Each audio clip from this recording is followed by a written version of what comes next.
প্রথমে আমরা দেখব আমরা ইলাস্ট্রেটরে কি কি ডিজাইন করতে পারি, ইলাস্ট্রেটর দিয়ে কি কি ধরনের ডিজাইন করা হয় এটা দেখব আমরা।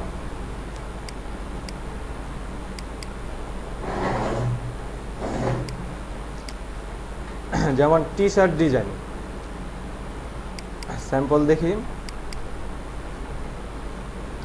টি শার্টের মধ্যে বিভিন্ন ধরনের ডিজাইন হয়। আমরা যখন ডিজাইন করব ক্লায়েন্টই আমাদেরকে রিকোয়ারমেন্ট দিয়ে দিবে যে আমার এই ধরনের ডিজাইন দরকার। আমরা যখন আউটসোর্সিং করব ক্লায়েন্টই আমাদেরকে রিকোয়ারমেন্ট দিয়ে দিবে আমার এই ধরনের ডিজাইন দরকার, যে ধরনের ডিজাইন তার প্রয়োজন হবে সেই রকমই রিকোয়ারমেন্ট দিবে। অনেক রকমই হইতে পারে ডিজাইন, টি শার্টের ডিজাইন, এগুলো আমরা শিখব। ব্যানার অ্যাড ডিজাইন, ব্যানার তো আমরা সবাই বুঝি, তাই তো? ব্যানার অনেক রকমেরই হয়, বিভিন্ন সাইজের হইতে পারে, বিভিন্ন ধরনের ব্যানার হইতে পারে। এই যে এক এক সাইজের ব্যানার, এই ধরনের ব্যানার ডিজাইনগুলো আমরা শিখব। বুক কভার ডিজাইন, বইয়ের উপরে যে কভার ডিজাইনটা থাকে বিভিন্ন ধরনের ডিজাইন হতে পারে। প্রত্যেকটা ডিজাইনেরই ক্লায়েন্ট আপনাদেরকে রিকোয়ারমেন্ট দিয়ে দিবে যে আমার এই ধরনের ডিজাইন চাই, আমাকে এই ধরনের ডিজাইন করে দাও। বুশিয়ার বুঝি কেউ? আমরা যখন কোনো ব্যাংকে যাই কিংবা এই যে আমাদের মোবাইল কম অপারেটরদের কাস্টমার কেয়ারে গেলে বিভিন্ন ধরনের লিফলেটের মতো দেখি না, 2-3 বাস থাকে, ওইটাই হচ্ছে বুশিয়ার।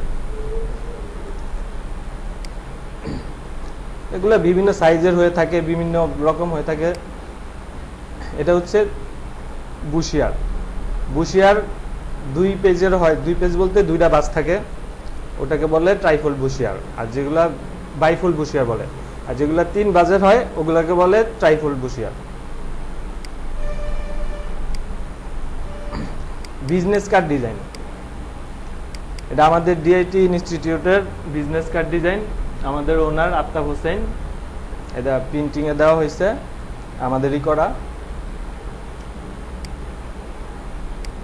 বিভিন্ন ধরনের বিজনেস কার্ড ডিজাইন।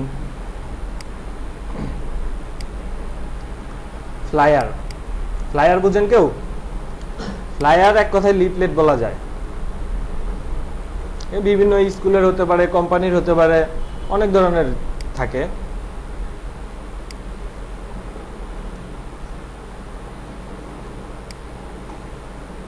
সবাই বুঝতেছেন কি কি শিখবো ইলাস্ট্রেটরে?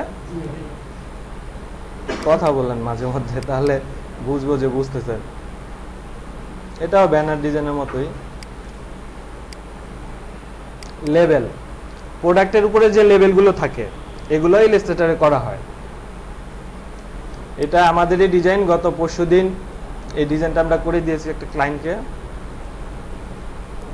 এই ডিজাইনগুলো করার পরে আমরা প্রেজেন্টেশন করে দিই, মানে তার যেই প্রোডাক্টটার উপরে লেবেলটা বসবে এটা দেখতে কেমন লাগবে সেটা আমরা তাদেরকে প্রেজেন্টেশন করে দিই। এটাকে বলে মকআপ। আমরা এগুলো শিখবো কিভাবে মকআপ করতে হয় ফটোশপ দিয়ে, ওটা আপনারা অবশ্যই শিখবেন। এই যে এই প্রোডাক্টটার উপরে এই লেবেল ডিজাইনটা, এটা হচ্ছে ব্যাক পার্ট আর এটা হচ্ছে ফ্রন্ট।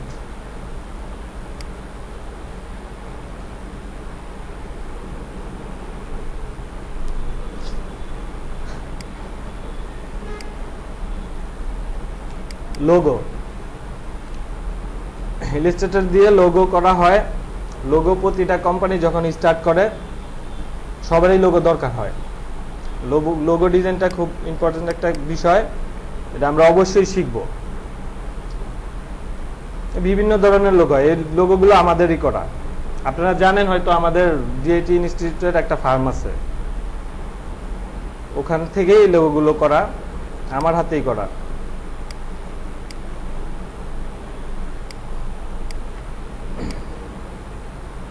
তারপরে এই যে এই ধরনের ভেক্টর করব, এগুলো হচ্ছে ক্যারেক্টার ভেক্টর করা বিভিন্ন ধরনের আছে।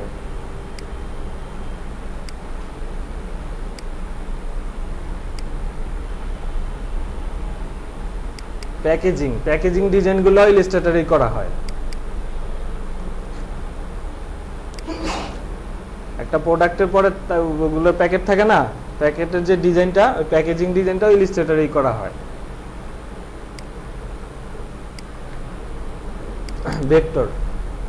ভেক্টর অ্যাকচুয়ালি ভেক্টর হচ্ছে ইলাস্ট্রেটরে যে কাজগুলো করা হয় ওটাকেই ভেক্টর বলে। আর ভেক্টর আর ফটোশপে যে কাজগুলো করা হয় ওটাকে বলে রাস্টারাইজ। মানে ওটা জেপিজি হয়। জেপিজি বুঝেন তো? অনেকেই বুঝেন, হয়তো অনেকে বুঝেন না। আমরা যখন মোবাইলে ছবি তুলি ওটা যে ফরম্যাটে যায় সেটাই হচ্ছে জেপিজি। তো এরকম ইলাস্ট্রেটরের ফরম্যাটটা হচ্ছে এআই কিংবা ভেক্টরও বলা হয়। এগুলো হচ্ছে ভেক্টর। আর পিএসডি বলা হয় ফটোশপের ফাইলটাকে পিএসডি বলা হয়। ওগুলা হচ্ছে ফরম্যাটটা রাস্টারাইজ হয়ে যায় ইমেজগুলো। রাস্টারাইজ আর ভেক্টরের মধ্যে পার্থক্য কি? এখানে প্রথম যে লোগোটা এটা হচ্ছে রাস্টারাইজ ইমেজ। রাস্টারাইজ ইমেজগুলো যখন বড় করা হয় তখন এগুলো পিক্সেল আকারে নেয়, ডট ডট আকারে নেয়। বুঝতে পারছেন? এগুলো ডট ডট হয়ে যায়, এই জন্য মানে দেখতে ফাটা ফাটা লাগে চোখে। আর ভেক্টর এআই ফাইলের আমরা যে বড় বড় বিলবোর্ডে যত ডিজাইন হয় এগুলো সবই ইলাস্ট্রেটরেই করা হয়। কারণ ইলাস্ট্রেটরের ফর্মের ফাইলগুলো, ভেক্টরগুলো যত বড়ই করো নষ্ট হয় না রেজুলেশন। এটা হচ্ছে ভেক্টর আর এটা রাস্টারাইজ।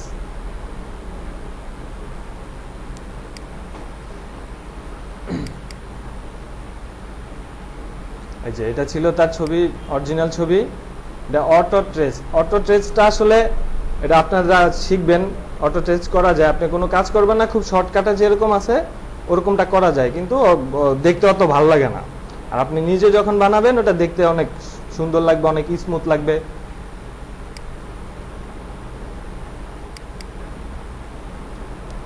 এই যে এটা রাস্টার ইমেজ আর এটা হচ্ছে ভেক্টর।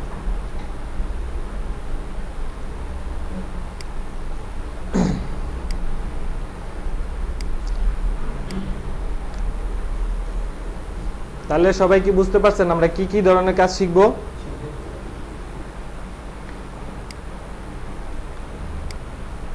ওকে, এবার আমরা সফটওয়্যারে যাই। সফটওয়্যার শুরু করার আগে কিছু প্রাসঙ্গিক কথা বলি।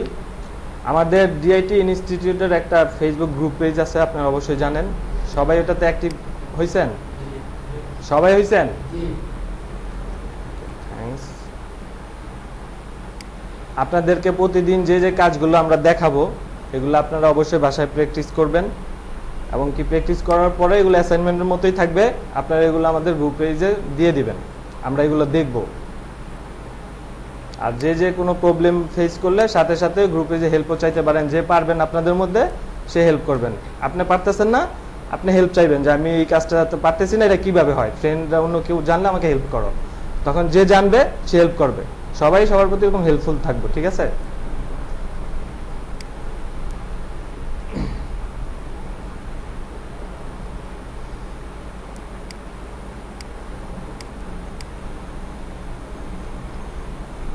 ইলাস্ট্রেটর সফটওয়্যারটা ইনস্টল করা হয়তো অনেকে জানি না। এটা আমাদের ইউটিউব একটা চ্যানেল আছে, ডিআইটি ইনস্টিটিউট। ওখানে টিউটোরিয়াল দিয়ে দেওয়া আছে, আপনারা ওখান থেকে দেখে নেবেন। এখন ওটা দেখে আর সময় নষ্ট করতে চাই না, ঠিক আছে? মানে গতকালকে তো ক্লাস হয়েছে, ওই ক্লাসেই ওটা দেখানো হয়েছে। ওই টিউটোরিয়ালটা ইউটিউবের চ্যানেলে দিয়ে দেওয়া হয়েছে, ওটা আপনারা দেখে নেবেন। আমি সফটওয়্যারটা ওপেন করতেছি।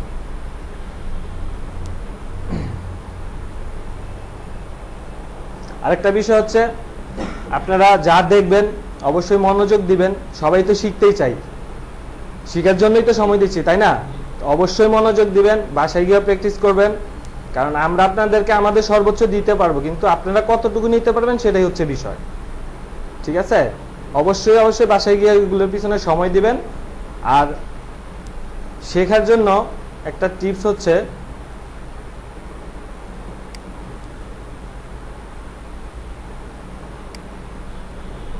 শেখার জন্য একটা টিপস হচ্ছে, আমি যখনই যেখানে ক্লিক করব, যেখানে যাব, সফটওয়্যারে যাই করব, সাথে সাথে আমি ওখানে কি লেখা নামটা পড়ব। এতে আমার মনে থাকবে যে আমি কোথায় গেছি, কি কাজ করছি। দেখা গেছে আমি শুধু টিউটোরিয়াল দেখে দেখে কিংবা ক্লাস করে করে মোটামুটি শিখলাম, দেখলাম, চলে গেলাম।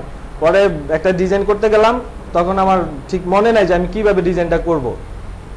এরকম হইতে পারে না, ভুলে গেছি।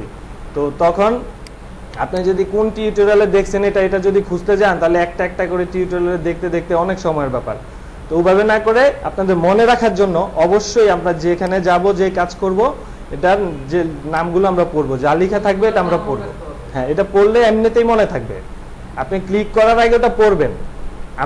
আমরা না, আমি নিজেও করি, না দেখেই না পড়েই মুখস্থ করি। আমার করতে করতে অভ্যাস হয়ে গেছে, আমি নামটা দেখি না, কিন্তু নাম দেখে দেখে করলে অবশ্যই এটা আপনার মেমোরিতে থেকে যাবে। আচ্ছা, এখন সফটওয়্যার শুরু করি। সফটওয়্যার ওপেন করলাম। ওপেন করার পরে ভিউটা এরকম আসে। তো আমাদের প্রথমেই একটা ডকুমেন্ট নিতে হবে।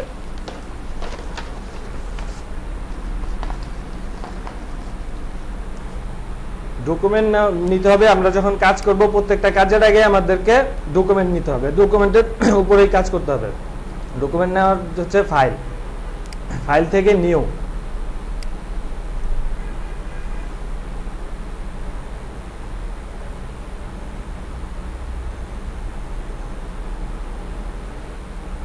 সময় লাগতেছে যখন রেকর্ড হয়। এটা তো রেকর্ড হচ্ছে, রেকর্ড হলে কম্পিউটার একটু স্লো হয়ে যায়। আপনারা জানেন কিনা জানি না, যখন রেকর্ড হয় কম্পিউটার একটু স্লো কাজ করে। সেই জন্য একটু ওয়েট করব, কেউ বিরক্ত হবো না। এই উইন্ডোজটা আসবে, নিউতে দেওয়ার পরে এই উইন্ডোজটা আসবে। তো এই উইন্ডোজটা আমরা আমাদের টার্গেটকে আমরা একটা ডকুমেন্ট নিব। তো ডকুমেন্টটা নিব, আমাদের এখানে উপরে কয়েকটা লেখা আছে দেখেন। আমরা যদি প্রিন্টের জন্য কোনো ডকুমেন্ট নেই, মানে আমি যে ডিজাইনটা করব সেটা যদি প্রিন্টে যায়, তখন যদি কোনো ডকুমেন্ট নেই, তখন আমরা প্রিন্টে দিব। প্রিন্টে দেওয়ার পরে এখানে ডিফল্ট কিছু সাইজ থাকে, মানে আমার ডকুমেন্টের সাইজ থাকবে ডিফল্টভাবে কিছু দেওয়া থাকে। যেমন লেটার সাইজ, ওয়েস্টার্ন কান্ট্রিগুলোতে লেটার সাইজটাই ওরা সবচেয়ে বেশি ইউজ করে। A4 সাইজটাও ইউজ করে। তো লেটার সাইজটাকে ওরা ইউএস লেটার সাইজ বলে, এই সাইজটাই ওরা বেশি ইউজ করে। আমরা লেটার সাইজটাই দেখতেছি। এখান থেকে আমি লেটার সাইজে দিলাম, দিয়ে ক্রিয়েট করলাম। এটা হচ্ছে আমার ডকুমেন্ট ওপেন হলো।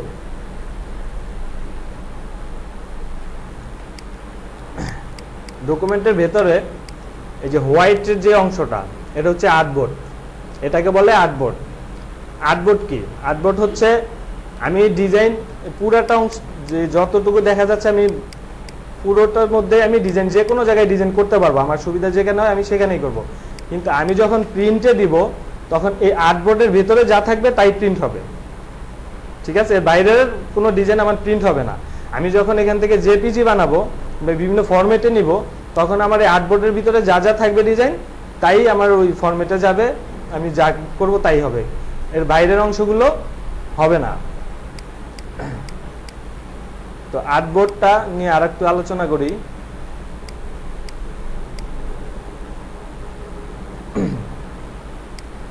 আর্টবোর্ডটার আমি তো ডিফল্ট ভাবে সাইজ এখানে দেওয়া আছে যেগুলো, ওগুলো নিতে পারবো। এখন যদি ক্লায়েন্ট আমাদেরকে রিকোয়ারমেন্ট দিয়ে দেয় যে আমার 10 ইঞ্চি বাই 10 ইঞ্চি দরকার, তখন আমি কি করব? এখানে তার ডিফল্ট ভাবে ওরকম দেওয়া থাকবে না। তখন এই যে এখানে দেখেন বাম পাশে, তার আগে দিয়ে যেটা করবেন, এই ডকুমেন্টের নেম লিখবেন। আপনাদের আজকে ক্লাস 1, আমি ক্লাস 1 লিখলাম ডকুমেন্ট নেম। আপনারা লিখবেন কি, যে ডিজাইনার যার ডিজাইন করতেছেন কিংবা ওই ডিজাইনের যেমন একটা লোগো বানাবেন, ওই লোগোটা যে নাম ডকুমেন্টে ওই নামটাই লিখবেন। ঠিক আছে? তারপরে আমি সাইজ নেব। এখন পয়েন্ট কি আমরা হয়তো অনেকে বুঝি না, পয়েন্ট দিয়েও নেওয়া যায়। ক্লায়েন্ট অনেক সময় রিকোয়ারমেন্টে সাইজটা পয়েন্ট হিসেবে দিতে পারে। তো পয়েন্টটাও আমরা পরবর্তীতে শিখবো। এখন আমরা ইঞ্চিটা তো সবাই বুঝি, তাই তো? ইঞ্চি নিয়েই দেখি। লেটার সাইজের হচ্ছে উইডথ হচ্ছে 8.5 আর হাইট হচ্ছে 11 ইঞ্চি। তো আমি যদি 10 ইঞ্চি দেই, 10 বাই 10, তাহলে এটা স্কোয়ার হয়ে যাবে। আমার ডকুমেন্টটা স্কোয়ার হয়ে গেছে। মানে আমি ক্লায়েন্টের রিকোয়ারমেন্ট যেরকম থাকবে সাইজ নিয়ে আমি ওরকমই করব। আরেকটা কথা বলি, আমাদের বাংলাদেশে আমি যদি কোনো ডিজাইন করি এখানে নিজে বাসায়, করার পরে যদি প্রেসে যাই, ওদেরকে আমি যদি বলি যে আমার একটু কারেকশন করে দেন, দিবে, উইদাউট কস্টেই দিবে। বাট বাইরের কান্ট্রিগুলোতে এটা দেয় না। ক্লায়েন্ট যখন আপনার বলবে আমার প্রিন্ট রেডি ফাইল লাগবে, তখন আপনাকে প্রিন্ট রেডি ফাইলে দিতে হবে। ওখানে যখন প্রেসে যাবে, ওরা এটাতে হাতও দিবে না, শুধু সফটওয়্যারটা ওপেন করে প্রিন্ট দিয়ে দিবে। ঠিক আছে? সো আপনাকে অবশ্যই আর্টবোর্ডগুলো যে দেখাচ্ছি, অবশ্যই আর্টবোর্ডের মেজারমেন্টগুলো সাইজটা আপনাদের অবশ্যই অনেক ইম্পর্টেন্স, এটা ভালো করে বুঝে নেন এবং কি ডিজাইন শুরুর আগেই প্রথমে ডকুমেন্ট নেওয়ার সময় এটা দেখবেন।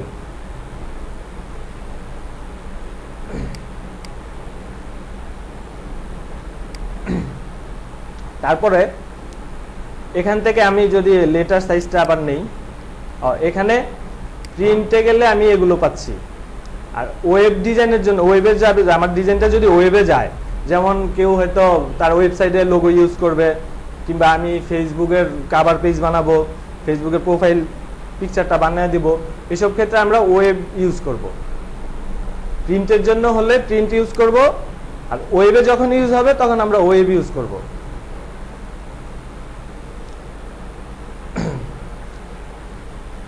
তারপরে আর্টবোর্ড, একাধিক আর্টবোর্ড যদি নিতে হয় তখন এখানে আপনি যতগুলো আর্টবোর্ড দিয়ে দিবেন, আমি 4টা দিলাম, 4টা আর্টবোর্ড আসবে। আর্টবোর্ড 4টাই আসলো। তারপরে কি আছে? ব্লিড। ব্লিড হচ্ছে প্রেসে কখনো কেউ ডিজাইন কোনো কিছু প্রিন্ট করেছেন? আচ্ছা, তাহলে তো অবশ্যই আইডিয়া আছে। তারপরে বলি, আমরা যখন A4 সাইজে কিংবা লেটার সাইজে একটা ডিজাইন করে দিব, এটা যখন প্রেসে যায়, ওরা A4 কিংবা লেটার সাইজের পেপারের মধ্যে প্রিন্ট করে না, ওরা বড় পেপারে প্রিন্ট করে, ওদের কাছে বড় শীট থাকে, তাই তো? মানে একটা পেজেই ওরা 4টা 5টা 10টা প্রিন্ট দেয়, তখন কেটে নেয়, কেটে নেয়, যেমন ভিজিটিং অ্যাডগুলো যেরকম করে। তো সেক্ষেত্রে দেখা গেছে আমি যে ডিজাইন করে দিলাম, ওদের কাটার মধ্যে আমার ডিজাইনটা পড়ে যেতে পারে, কিংবা আমার ডিজাইনের বাড়তি যে অংশটা থাকবে, বাকি অংশটা ওটা থাকবে পেপারটা হোয়াইট কালার, তো ডিজাইনের ভিতরে হোয়াইট কালারটা চলে আসতে পারে। সেজন্য করতে হয় কি, ডিজাইন করার সময় আমরা 3 মিলিমিটার যদি আমি এখানে লিখি, একটাতে লিখলেই সবগুলোতে হয়ে যায়, এখানে পয়েন্ট হয়ে গেছে, এটাকে আমি মিলিমিটার করে নেই। আমার যখন যেটা ইচ্ছা আমি এখান থেকে চেঞ্জ করে নিতে পারবো। আমার এখন আমি মিলিমিটার ইউজ করবো, এখান থেকে আমি মিলিমিটার নিব। 3 মিলিমিটার দিলাম, 3 মিলিমিটার হয়েছে। এই 3 মিলিমিটারটা আবার যদি ইঞ্চিতে যায় তখন 0.118 ইঞ্চি হয়, ঠিক আছে? তো এটা হচ্ছে আপনার বাড়তি অংশ। এটা আমার আমি যে এখানে লেটার সাইজটা নিলাম, নেওয়ার পরে দেখেন কি হয়, এখানে 4টা আর্টবোর্ড আসছে। আমার 4টা আর্টবোর্ড দেওয়া ছিল, এই জন্য 4টা আসছে। আমার পেজ সাইজটা হচ্ছে হোয়াইটের যে অংশটা আর্টবোর্ড, এতটুকুই হচ্ছে আমার লেটার সাইজ, বাট বাড়তি একটা লাল বর্ডার আছে রেড কালার, এটাই হচ্ছে ব্লিডের অংশটা। তো এই ব্লিডের অংশটা কেন নেওয়া হয়? এই জন্যই নেওয়া হয় যে আমার ডিজাইনটা আমি একটু বাড়তি করব, মানে ডিজাইনের যে ব্যাকগ্রাউন্ডটা থাকবে, ওই ব্যাকগ্রাউন্ডটা আমি 3 মিলিমিটার বাড়তি নেব। কেন বাড়তি নেব? যখন ওদের এটা কাটিংয়ে যাবে, তাহলে আমার ডিজাইন আর কাটার কোনো চান্স থাকবে না। ক্লিয়ার? এবং কি যখন আমরা দিব ওদেরকে, আমরা এটা মেনশন করে দিব যে আমরা 3 মিলিমিটার বাড়তি নিয়েছি, এটা ওদেরকে আমরা এই যেভাবে দেখিয়ে দেব। বিভিন্নভাবে দেখা যায়, অনেকে সিজার সিম্বল দেওয়া যায়, সিজার দেওয়া যায়, এটা দেখছেন হয়তো আপনারা বিভিন্ন ডিজাইনে, তো বিভিন্নভাবে দেওয়া যায়। আমি এখন সহজেই দিলাম, সিজারটা দিলাম না, সিজারও দেওয়া যাবে। তো এটা দেওয়ার মানে হচ্ছে এই দিক থেকে এইভাবে কাটা যাবে, আর এই দিক থেকে এইভাবে কাটিং হবে। ক্লিয়ার?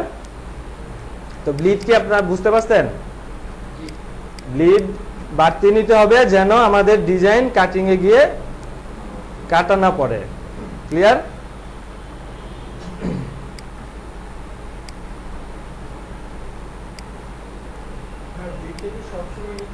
না না, যখন প্রিন্ট হবে, প্রিন্টে যখন যাবে, আপনি যখন প্রিন্ট রেডি ফাইল করবেন তখন ব্লিডটা নেবেন, আদারওয়াইজ তো প্রয়োজন নাই। এটা বাড়তি একটা কাজ আমি কেন করব? আপনার যখন প্রিন্টে যাবে, ক্লায়েন্ট যখন, আমি বললামই তো, ওদের ওখানে আপনাকে যখন বলবে যে প্রিন্ট রেডি ফাইল দিতে, আপনাকে প্রিন্ট রেডি করেই দিতে হবে। ওরা এটাতে আর ওরা ধরবে না, কিছুই করবে না, কারেকশন করা ভুল দেখলেও ধরবে না। তো এই জন্য যদি ধরে, ওটার জন্য ওদেরকে আবার আলাদা চার্জ দিতে হয়। এটা তো আর ক্লায়েন্ট করতে যাবে না, কারণ আপনাকে টাকা দিয়ে যেহেতু করেছে। তো ব্লিডটা সবাই বুঝতে পেরেছেন? ব্লিড ওকে। আমি এখন এখান থেকে একটা আর্টবোর্ডই নিলাম, ব্লিড সহই নিচ্ছি। এখন আমরা একাধিক আর্টবোর্ড কিভাবে নেই সেটা তো দেখেছেন না, মাল্টিপল আর্টবোর্ড কিভাবে নিব। তো এখন আমি একটা আর্টবোর্ড নিয়ে ফেললাম, নিয়ে এখানে কিছু ডিজাইন করে ফেললাম। হ্যাঁ, একটা দুইটা তিনটা আমি যে কোনো ডিজাইন করলাম, আমার যে ডিজাইনের রিকোয়ারমেন্ট আছে আমি ওরকম করে ডিজাইন করে ফেললাম। এটা আমি ধরলাম এটা আমার একটা ডিজাইন। তো আমার এখন কোনো কারণে আরেকটা আর্টবোর্ড দরকার হতে পারে, তাহলে আমি তো আবার ওখান থেকে নিউতে গিয়ে যদি আবার ওভাবে দেই আর্টবোর্ড, তাহলে আরেকটা ডকুমেন্ট হবে। কিন্তু আমার এই ডকুমেন্টেই আরও আর্টবোর্ড দরকার। তখন কি করব? যেমন আর্টবোর্ড কখন দরকার হয়, আমরা যখন ক্লায়েন্টকে লোগো দেই, তখন ক্লায়েন্টের যখন রিকোয়ারমেন্ট দেয় যে আমার এই নামে আমাকে এরকম ডিজাইন করে কিংবা এই ধরনের সিম্বল থাকবে, আমাকে একটা লোগো করিয়ে দাও, তখন আমরা তাদেরকে দুই তিনটা ভেরিয়েশন দিই।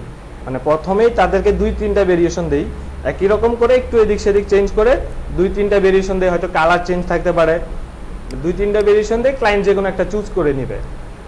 তো তখন আমার 3টা আর্টবোর্ড এখানে ইউজ করতে হবে, কিংবা আমি যে কয়টা ভেরিয়েশন দিব ওই কয়েকটাই আর্টবোর্ড ইউজ করতে হবে। সো আমি ডকুমেন্ট ওপেন হওয়ার পরে কিভাবে আর্টবোর্ড নিয়ে কাজ করব সেটাই দেখবো এখন।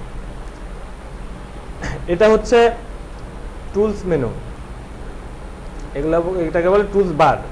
এখানে যা আছে এগুলো টুলস বার। এই টুলস বারগুলোকে এটা হচ্ছে এখন এক্সপ্যান্ড করা। আমার যদি দেখা গেছে যে আমার এখানে স্পেসটা বেশি আরও দরকার, এটাকে আমি চাইলে এরকম আকারেও রাখতে পারি, আবার চাইলে আমি এক্সপ্যান্ড করেও রাখতে পারি। একই টুলস একই, ঠিক আছে। আর উপরে এগুলো হচ্ছে মেনু বার, এগুলো হচ্ছে মেনু বার। এগুলো প্রায় প্রত্যেকটা সফটওয়্যারেই কিছু কমন থাকে, যেমন উইন্ডোজ, হেল্প, ভিউ, তারপর এডিট, ফাইল, প্রায় অনেক সফটওয়্যারেই এগুলো কমন থাকে। আপনারা এগুলো ইয়েতেও পাবেন, ফটোশপেও পাবেন। এগুলো হচ্ছে মেনু বার। তো মেনু বারের কাজ কি, টুল বারের কাজ কি, এগুলো আস্তে আস্তে আমরা দেখব। আর নিচে যেগুলো এগুলো হচ্ছে সাব মেনু বার বলে। এই সাব মেনু বারের কাজ কি, আমি এটা সিলেক্ট করলাম, দেখেন এখন একরকম, যখন সিলেক্ট করি তখন অন্যরকম। তার মানে আমার কিছু শর্টকাট এখানে চলে আসে। আমি এই ডিজাইনটাকে দিয়ে কি কি করতে পারবো এই ধরনের, যেমন আমার এখানে এই ডিজাইনটা আমি ক্লিক করলাম, ক্লিক করার পরে সিলেক্ট করলাম, সিলেক্ট করার পরে আমার এই যে এটা আসছে ট্রান্সফর্ম, এখান থেকে আমি চাইলে এই ডিজাইনটার বিভিন্ন সাইজ দিতে পারি। আমার যে ধরনের সাইজ প্রয়োজন আমি ওই রকম সাইজ দিতে পারি। এটাই হচ্ছে সাব মেনুর কাজ। আর এই পাশে যেগুলো, এগুলো হচ্ছে প্যানেল, এগুলোকে বলে উইন্ডোজ প্যানেল।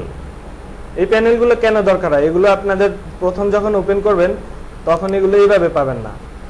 এটা কালকে ক্লাস হয়েছে তো এই জন্য এরকম, তখন পাবেন এইভাবে। যখন সফটওয়্যারটা ইনস্টল করবেন, ইনস্টল করার পরে প্রথমবার যখন ওপেন করবেন এই প্যানেলগুলো পাবেন এইভাবে।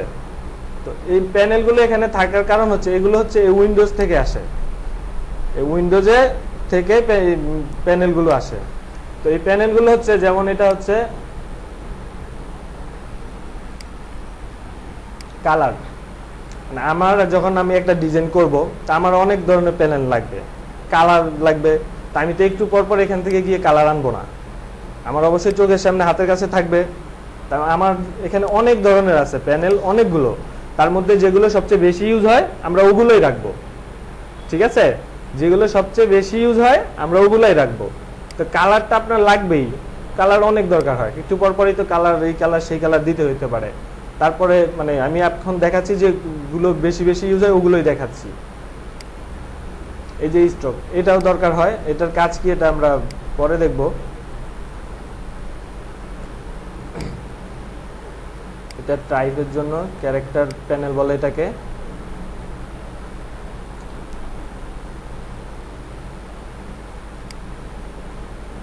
এই যে এই চারটা প্যানেল আপনার সবচেয়ে বেশি ইউজ হয়। তারপরও কাজ করতে করতে আপনারা বুঝতে পারবেন যে আপনাদের কোন কোন প্যানেলগুলো বেশি প্রয়োজন। যেগুলো বেশি ইউজ হবে ওগুলোই আমরা এখানে রাখবো।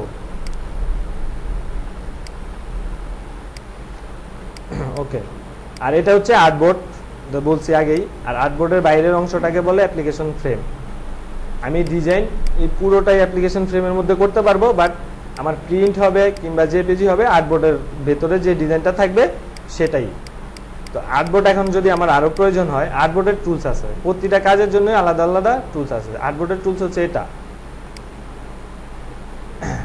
এখন আমার এই যে আমি যখন এখানে দেখেন একটা জিনিস, এখানে কিন্তু পরিবর্তন আসবে, কিছু সাবমেনুগুলো চেঞ্জ হবে। আমি আর্টবোর্ডে দিলাম, চেঞ্জ হয়েছে। তো এখানে হচ্ছে আর্টবোর্ড নিয়ে যে কাজ করা যায় তার কিছু সাবমেনু এখানে চলে আসে। যেমন আমার এই আর্টবোর্ডটা এখন কিভাবে আছে, পোর্টাল আছে। আমি যদি এটাকে ল্যান্ডস্কেপ করি, এই যে এটা দিয়ে, বুঝতে পারছেন?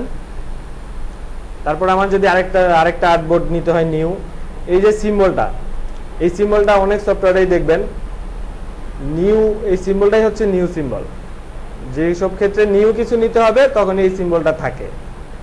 আর প্রত্যেকটা জিনিস আমি যদি নাও বুঝি যে এটা সিম্বলটা আসলে কিসের, ওটার উপরে গিয়ে যদি আমি মাউসটা ধরি ওটার নাম চলে আসে যে কিসের। তা আমি নিউতে দিব, আরেকটা আর্টবোর্ড হয়ে গেছে। আবার নিউতে দিব, আরেকটা হয়েছে, তিনটা হয়ে গেছে।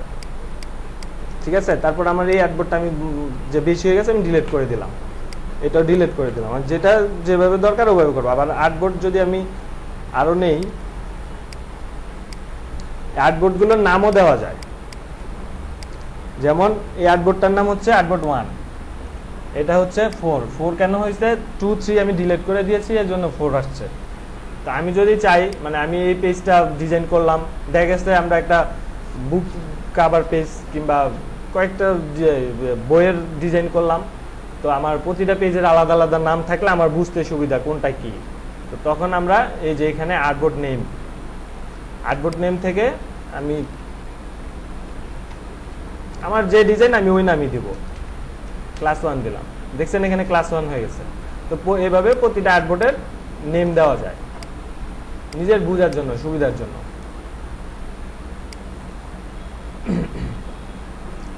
আর্টবোর্ডের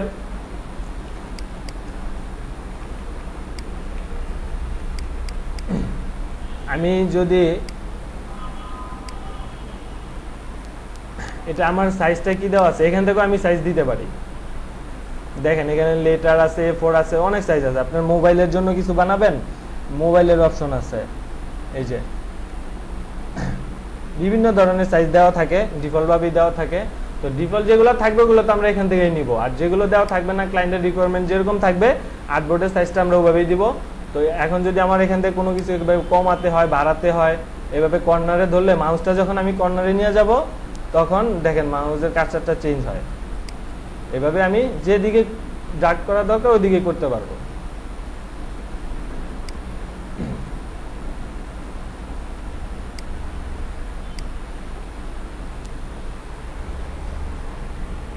আবার যদি আমার প্রয়োজন হয়, আমি এই আর্টবোর্ডটা প্লাস এই আর্টবোর্ডের ভেতরে যে ডিজাইনটা আছে দুইটাই আমি একসাথে কপি করব। আর্টবোর্ড প্লাস আর্টবোর্ডের ভেতরের ডিজাইনটা আমি আরেকটা পেজে নিব, আরেকটা আর্টবোর্ডে নিব। তাহলে এই যে আমি আর্টবোর্ডটা ধরে এখন যদি ছেড়ে দেই, আর্টবোর্ডটা মুভ হচ্ছে, ডিজাইনটা যায় নাই। আর এখানে যদি আমি এখানে মুভের এখানে যদি সিলেক্ট করে দেই, এটা দেখায় দেই, তখন ওর ডিজাইন সহ যাবে। দেখা যায় ডিজাইনটা সহ যাচ্ছে, ডিজাইনটা সহই যায়। ওকে, আবার যদি আমার এখানেও থাকবে, আমি আরেকটা কপি করব, তখন এটা আপনার অনেক সফটওয়্যারে এরকম থাকে, অলটা ধরে আমি কোনো কিছু যখন ক্লিক করব, সিলেক্ট করব, সিলেক্ট করে এভাবে মুভ করার সময় অলটা ধরে যদি আমি এটা ছেড়ে দেই তাহলে আরেকটা কপি হবে। অলটা ধরে ছাড়লে আরেকটা কপি হয়। এটা আমার এই ডিজাইনের ক্ষেত্রে আমি এই যে এটা অলটা ধরে ছেড়ে দিব, আরেকটা কপি হবে। আর যদি অলটা না ধরেই মুভ করলে এটা এখান থেকে ওখানে চলে আসবে, মুভ হবে। আর অলটা ধরে যদি দেই তাহলে আরেকটা কপি হবে।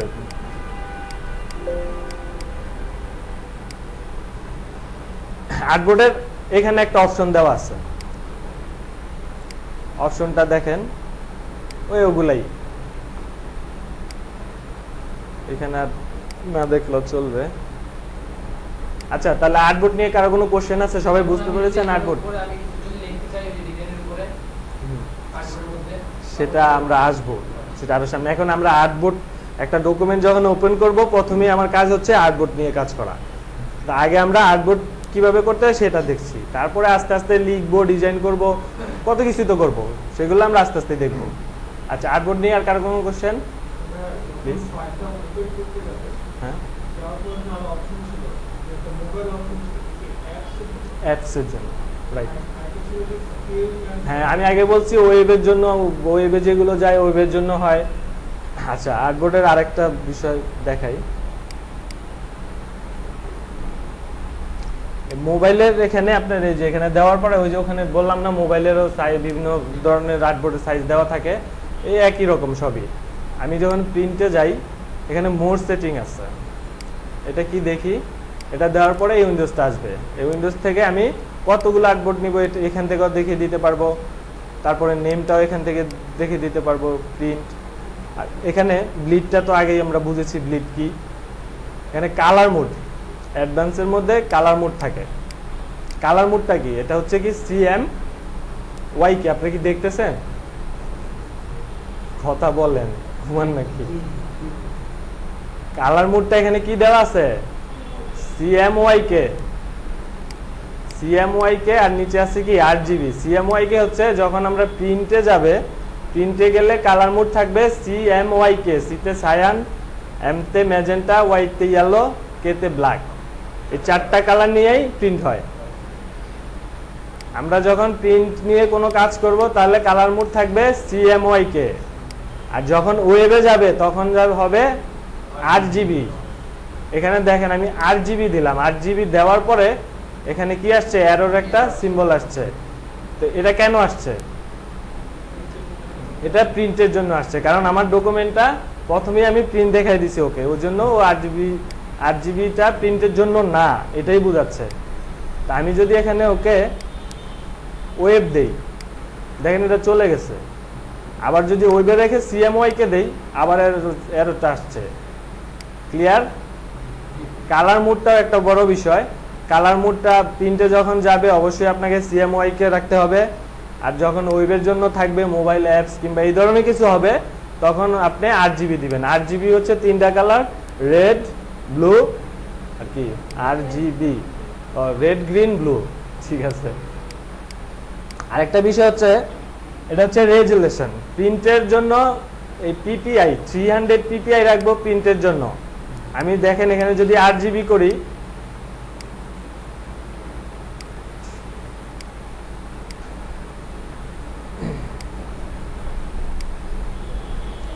এখন আছে 300 PPI।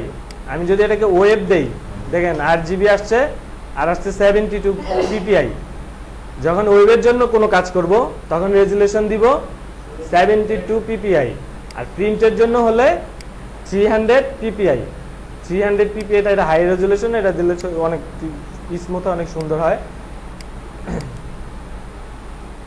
আর এটা আমরা ডিফল্টে রাখবো। এটা নিয়ে যে কোনো সরি, হ্যাঁ প্লিজ, একই প্রিন্টের জন্য এই মুডটা রাখবো। ওই মুড থেকে আপনার প্রিন্ট হবে, কিন্তু আপনি আউটপুট ওটা পাবেন না, যতটুকু আউটপুট হওয়ার কথা সেটা আসবে না।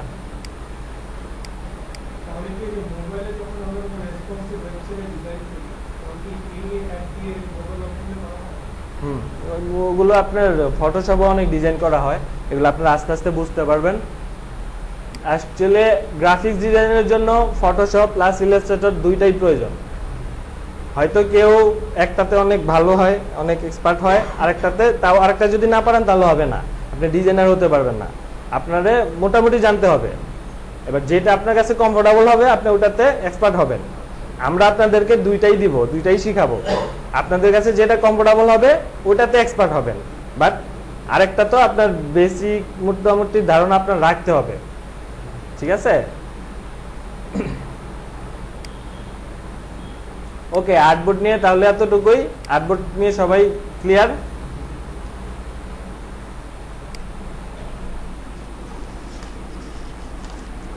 এবার আসি আমরা কিভাবে ডকুমেন্টটা সেভ করব। এটা হয়তো অনেকে জানেন, তারপর বলি।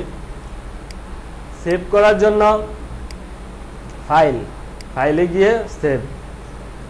আরেকটা বিষয় দেখেন, আমি যখনই যে এখানে যা কমান্ড দিব পাশে এটা, এগুলো কি, এগুলো হচ্ছে শর্টকাটে কিভাবে করা যায়, শর্টকাট কিগুলো এখানে দেওয়া থাকে।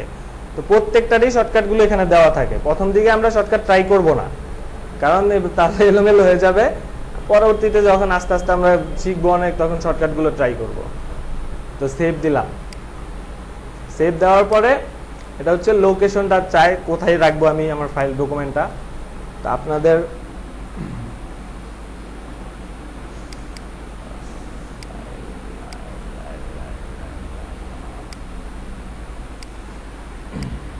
আপনারা হচ্ছেন আপনাদের ব্যাচ নাম্বার কত? ব্যাচ 3।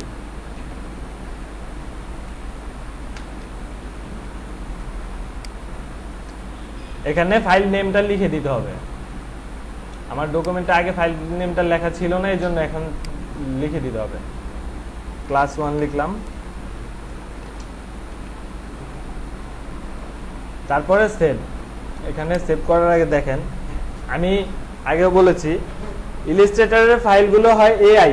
ইলাস্ট্রেটরের ফাইলটাকে বলা হয় এআই, আর ফটোশপের ফাইলকে বলা হয় পিএসডি কিংবা পিএস। তো ইলাস্ট্রেটরের ফাইলকে বলা হয় এআই। আমি যদি আরও অনেকগুলো অপশন আছে, পিডিএফ করা যায়, তারপরে ইপিএস করা যায়, এগুলো আমরা আস্তে আস্তে শিখব। এখন আমরা সেভ কীভাবে করতে হয় সেটাই দেখি। তো আমরা এআইতে রাখবো। এআই হচ্ছে আমাদের ইলাস্ট্রেটরের ফরম্যাটটাই হচ্ছে এআই। সেভে দেওয়ার পরে এই উইন্ডোজটা আসে। এটা কেন আসে? এটা হচ্ছে আমাদের এখানে আমরা যে সফটওয়্যারটা ইউজ করতেছি এটা হচ্ছে একবারে আপডেট ভার্সনটা, তাই না? তো অনেকের হয়তো বা আপনি একটা বাসায় কাজ করতেছেন, আপনাদের সবাইকে সবার আছে ইলাস্ট্রেটর সফটওয়্যারটা কি আছে আপনাদের কাছে? আজকে যাওয়ার সময় নিয়ে যাবেন, পেন ড্রাইভ নিয়ে আসছেন না? যাওয়ার সময় সফটওয়্যারটা নিয়ে যাবেন। তো আমি কাজ করলাম সিসি ভার্সন, এটাই হচ্ছে লাস্ট ভার্সন। তো এই ভার্সনে আমি যদি কাজ করি, কাজ করার পরে আমি যাকে দিব, কাজটা করে যে ক্লায়েন্টকে দিব, কিংবা আমি যদি আমার কোনো ফ্রেন্ডকে দেই, পেশে নেই, ওদের কাছে আমার এই ভার্সনটা নাও থাকতে পারে। হ্যাঁ, তখন যে ভার্সনটা আছে সেটা যদি আমি জানি তাহলে সেটা করব। আর আমরা না জানলে যেটা করে থাকি, আমরাও তো ফার্মে কাজ করি, ক্লায়েন্টের ক্ষেত্রে আমরা CS3টা দিই, কারণ CS3টা কমন, এটা সবার কাছেই থাকে বেশিরভাগ। তারপরে যখন জানা থাকবে যে কোন ভার্সনটা সে ইউজ করতেছে, আমরা সেটাই দিব। ঠিক আছে?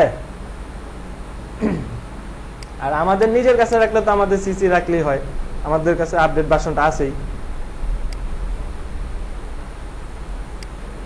এই ফাইলটা আমি সেভ করলাম, কেটে দিলাম। এখন আমি যেখানে রেখেছি সেখানে ব্যাচ 3 ক্লাস 1 ওপেন করলাম। আমার ঠিক যে সেভ ফাইলটা আবার চলে আসছে। এখন আমি এই সেভ ফাইলটা আমি ওপেন করলাম। ওপেন করার পরে এই ফাইলে আমি আরও কিছু কাজ করলাম।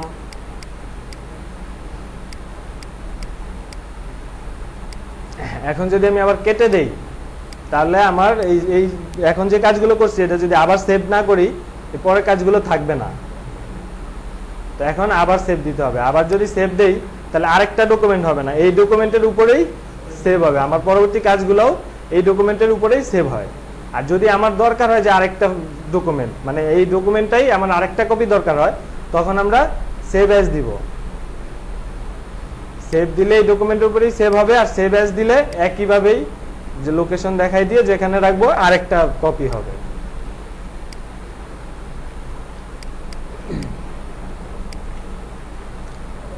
সেভের শর্টকাট হচ্ছে Ctrl+S। ওকে, সেভ করাটা তো সবাই কম বেশি পারেন, এটা নিয়ে তো বেশি কথা বলার দরকার নেই। আচ্ছা, এবার আমরা আসি। আমি কি করতেছি? জুম ইন করতেছি, জুম আউট করতেছি। না, এটা এআই তো এআই থাকবে, এআই তো এআই হবে। হ্যাঁ, জেপিজি করা যাবে, সেটা দেখবো আমরা আস্তে আস্তে। দেখি, একবারে দিলে লোড নিবে না, আস্তে আস্তে দেখি। তো এখন দেখবো জুম ইন আউট কিভাবে করতে হয়।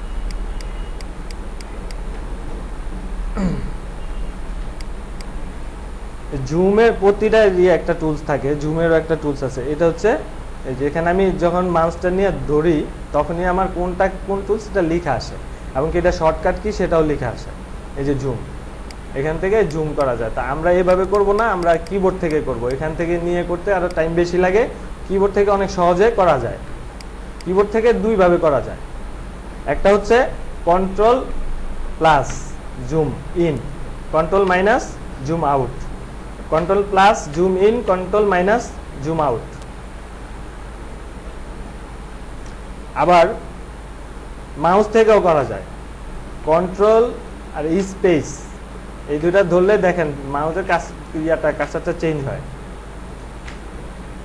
তখন আমি ক্লিক করলে এটা জুম হতে থাকবে। এটাতে সুবিধা হচ্ছে কি, আমি যদি এখন কন্ট্রোল প্লাস দেই তাহলে আমার ডকুমেন্টটা ঠিক যেভাবে আছে এইভাবে আস্তে আস্তে জুম হইতে থাকে, তাই তো?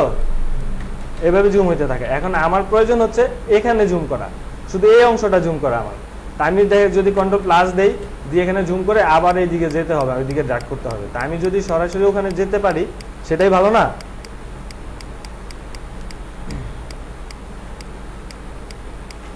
এটা হচ্ছে কন্ট্রোল স্পেস, কন্ট্রোল স্পেস ধরলে জুমের সিম্বল, কার্সারটা জুমের সিম্বলটা হয়ে যায়, তখন আমি যেখানে দিব ওটাই জুম হবে। ঠিক আছে, আমি এখানে দিচ্ছি এটাই জুম হবে। ক্লিয়ার? আপনি কি বুঝতেছেন? হ্যাঁ, কথা বলেন না কেন? তো জুম ইন করার জন্য কন্ট্রোল স্পেস ক্লিক করলেই, যেখানে ক্লিক করব ঠিক ওখানটাই জুম হতে থাকবে। আর পাশাপাশি যখন আমি অলটা ধরবো কিবোর্ডে, অলটা ধরলে দেখেন ভেতরে মাইনাস হয়ে যায়, এখন প্লাস আছে, অলটা ধরলে কার্সারটায় মাইনাস হয়ে যায়। মাইনাস যখন হয় আবার যখন আমি ক্লিক করব এটা মাইনাস হতে থাকবে, জুম আউট হতে থাকবে।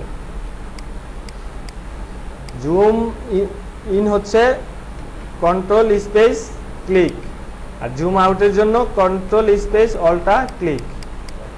ওকে,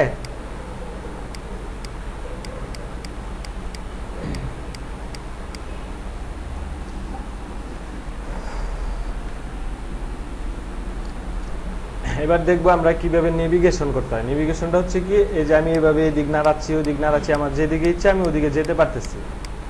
এটা কিভাবে যাব? এটা হচ্ছে এখানে এটারও টুলস আছে, এই টুলসটা দেখেন কি আসছে, এটা হ্যান্ড টুলস। আমি হ্যান্ড টুলে দিলাম, তারপরে এটা কি হচ্ছে, একটা হ্যান্ড হচ্ছে, একটা হাত হয়েছে। তো এই হাতটা দিয়ে আমি যেভাবে ক্লিক করব, যেদিকেই ড্র্যাগ করতে চাবো ওইদিকেই যাবে। ঠিক আছে, যেদিকে নিব ওইদিকেই যাবে। তো আমরা এটা শর্টকাট যেটা ইউজ করি সেটা হচ্ছে স্পেস। শুধু স্পেস দিলে আমি যখন কাজ করব, ডিজাইন করব, আমার বাম হাতটা সবসময় কিবোর্ডেই থাকবে, ডান হাতটা মাউসে থাকবে, মাঝে মাঝে কিবোর্ডে আসবে, বাট বাম হাতটা সবসময় কিবোর্ডে থাকবে। আমরা কিন্তু যখন শর্টকাটগুলো দেই কিবোর্ডের দিকে তাকাই না।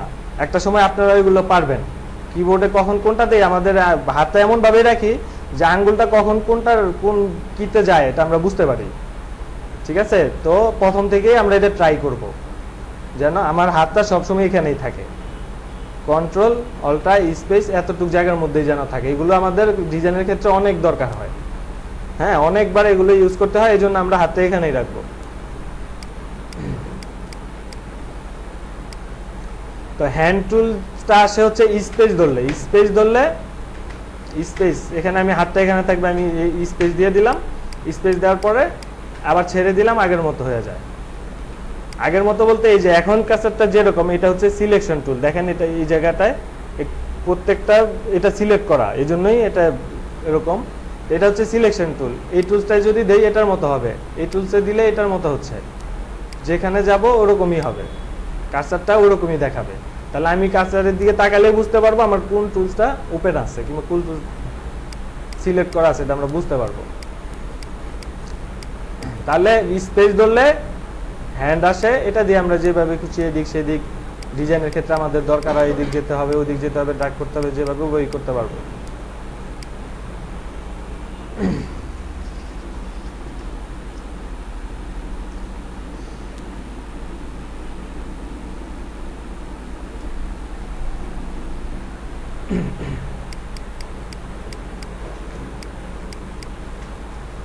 এখন দেখবো এই যে জিপিইউ প্রিভিউ নিয়ে দেখবো এখন আমরা। জিপিইউ প্রিভিউ হচ্ছে নরমাল, যেটা প্রিভিউ যেটা ভিউ হচ্ছে এখন নরমাল দেখতেছি আমরা, এটাই হচ্ছে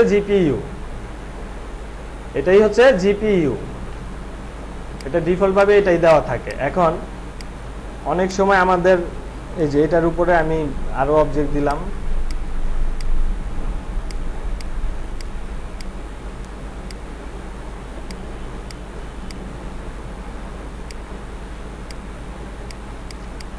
এখন এখানে আমার অনেকগুলো অবজেক্ট আছে, 4টা অবজেক্ট আছে। এগুলোকে আমরা শেপও বলি, অবজেক্টও বলি, যাই বলি। 4টা অবজেক্ট আছে। এগুলো কিভাবে নিতে হয় এগুলো আমরা পরে দেখব। এখন যেটা দেখতেছি, তো এই প্রিভিউ নিয়ে দেখতেছি এখন।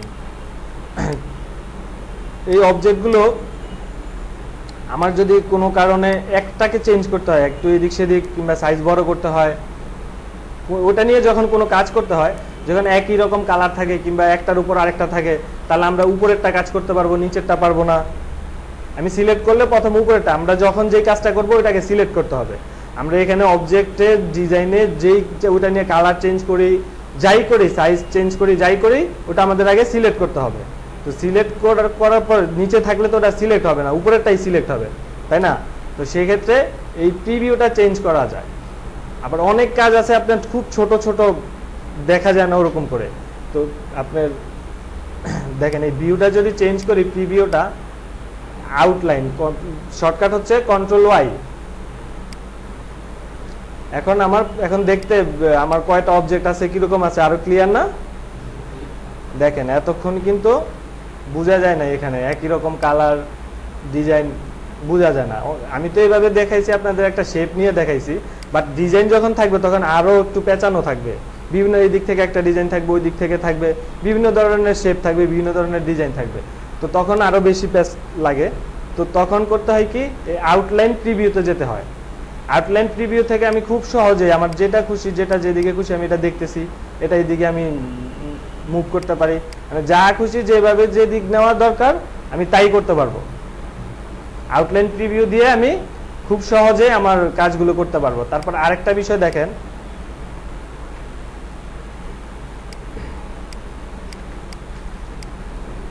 আমি এটা এখানে রেখেছি, এটা অন্য কালার দেই। আমার যদি এই অবজেক্টটা এখন ঠিক এটা সমান, মানে অ্যালাইনমেন্ট ঠিক রাখতে হয়, ঠিক এটা যে বরাবর আছে ওই বরাবরই রাখতে হয়, তাহলে আমি কি করব? আমি যদি এভাবে ধরে নিয়ে রাখি, আমার একবারে হতেও পারে আবার নাও হতে পারে, একটু এদিক সেদিক হতেই পারে, তাই না? আমি যেহেতু হাত দিয়ে নিয়ে রাখতেছি, হতেই পারে এদিক সেদিক। যদিও আপডেট ভার্সনগুলোতে এগুলোর জন্য অনেক সুবিধা আছে, সেটা পরে দেখাই। তো এখন এটা ঠিক এটা বরাবরই আছে। তো এটা বরাবর আছে কিনা এটা বোঝার জন্য আপনি আউটলাইন প্রিভিউতে যেতে পারেন। আউটলাইন প্রিভিউতে গেলে আরো খুব সহজেই বোঝা যায় যে এটার অ্যালাইনমেন্টটা ঠিক আছে কিনা, আমি ঠিক ওই বরাবরটা দুইটা শেপ একসাথে রাখতে পারছি কিনা, এটা আউটলাইন মোডে গেলে বোঝা যায়। আউটলাইন মোডের শর্টকাট হচ্ছে Ctrl+Y, আর এটা থাকে হচ্ছে ভিউতে, এখন আছে আউটলাইন মোডে। আর আমি যদি জিপিইউ প্রিভিউ দেই, তখন আমার নর্মাল যে প্রিভিউটা সেটাই আসবে। ক্লিয়ার? আউটলাইন প্রিভিউটা মাঝে মাঝে ডিজাইনের ক্ষেত্রে দরকার হয়, কারণ যখন কোনো সূক্ষ্ম ছোটখাটো কোনো কাজ করতে হয়, তখন ওই প্রিভিউটা দিয়ে কাজ করলে অনেক সুবিধা হয়। ঠিক আছে?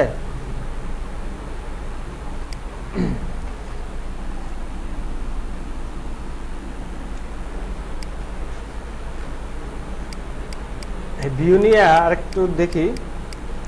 আমি যদি আমার এটা এখন আমি এখানে কোনো একটা কিছু লিখতেছি কিংবা কোনো একটা ডিজাইন এখানে করতেছি, তা আমার এখানে একটু পরপর কোনো আরেকটা ডিজাইন দেখতে হচ্ছে। দেখা গেছে আমরা যদি কোনো, আপনারা জানেন কিনা জানি না, ভেক্টরে অনেক কাজ থাকে। ভেক্টর বলতে ওদের রাস্টারাইজ ইমেজ থাকে, হুবহু ওরকম বানায় দিতে হয়। ওদের ইমেজটা দেখা গেছে রেজুলেশন ভালো না, আপনি ওরকমই বানায় দিবেন সেম, ওটাই হচ্ছে ভেক্টর করে দেওয়া হয়।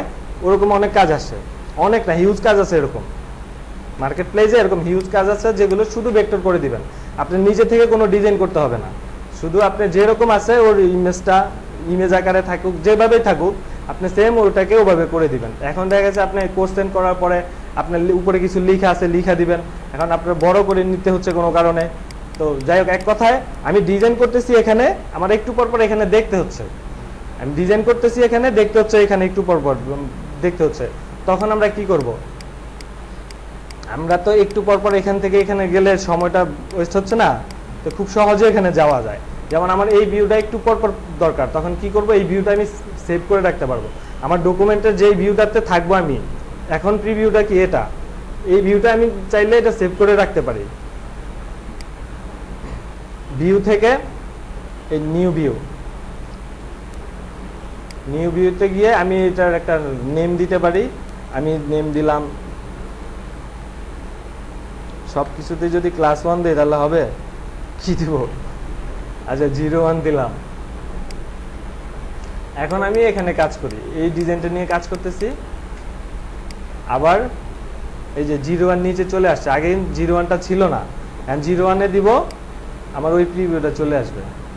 ঠিক আছে, যদি এরকম প্রয়োজন, এগুলো খুব একটা দরকার হয় না, তারপরেও যদি প্রয়োজন হয় তখন আমি যেখানেই থাকি, আমি আর্টবোর্ডটার ডকুমেন্টের আমি যেখানেই থাকি, আমি ঠিক এখান থেকে 01-এ দিব, ওখানেই চলে আসবে। আমি চাইলে এরকম আরও অনেক নিতে পারি, আরও দিতে পারি, কিংবা এটাকেও আবার এডিট করতে পারি। এরকম এই যে নিউ ভিউ দিলে আবার একইভাবে দিতে হবে, একইভাবেই আবার হবে।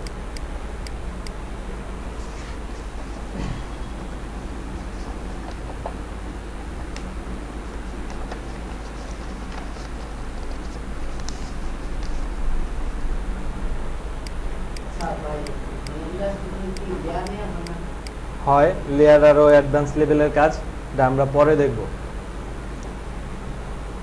ফটোশপে প্রতিটা প্রথম থেকেই লেয়ার নিয়ে কাজ করতে হয়। ইলাস্ট্রেটরে লেয়ার ছাড়াও কাজ করা যায়। আমরা মার্কেট প্লেসে কাজ করি, লেয়ার ছাড়া আমরা অনেক কাজ দেই, ওগুলো কোনো প্রবলেম না। আর লেয়ারগুলো কখন অ্যাকচুয়ালি দরকার হয়, যখন আমি কয়েকটা পেজ করব, এটা আমার নিজের পেজ বোঝার জন্য আমি লেয়ার দিয়ে রাখতে পারি।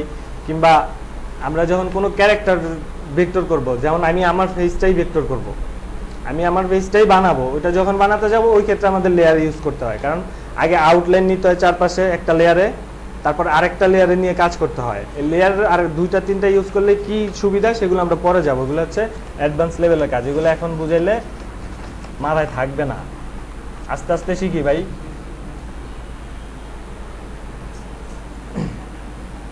এখন দেখব ইউজার ইন্টারফেস।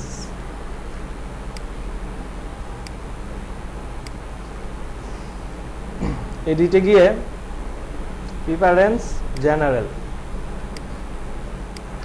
এক কথায় এটাকে আপনার সফটওয়্যারের সেটিংও বলা যায়। আমরা মোবাইলে যেরকম সেটিং করে রাখি আমাদের ইচ্ছা মতো, আমাদের সুবিধা মতো আমরা করে রাখি, এরকম আমরা সফটওয়্যারটাও করতে পারি। তবে সফটওয়্যারের ডিফল্ট সেটিংটা থাকাই ভালো।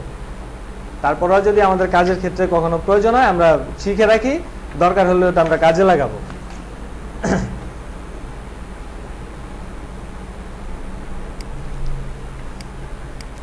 আমি এই অবজেক্টটা মুভ করব, মুভ করতে হলে আপনার right arrow, left arrow, up arrow, down arrow, এগুলো দিয়েই উপরে নিচে ডানে বামে মুভ করা হয়। তা আমি মুভ করলাম, এখানে মুভ করার পরে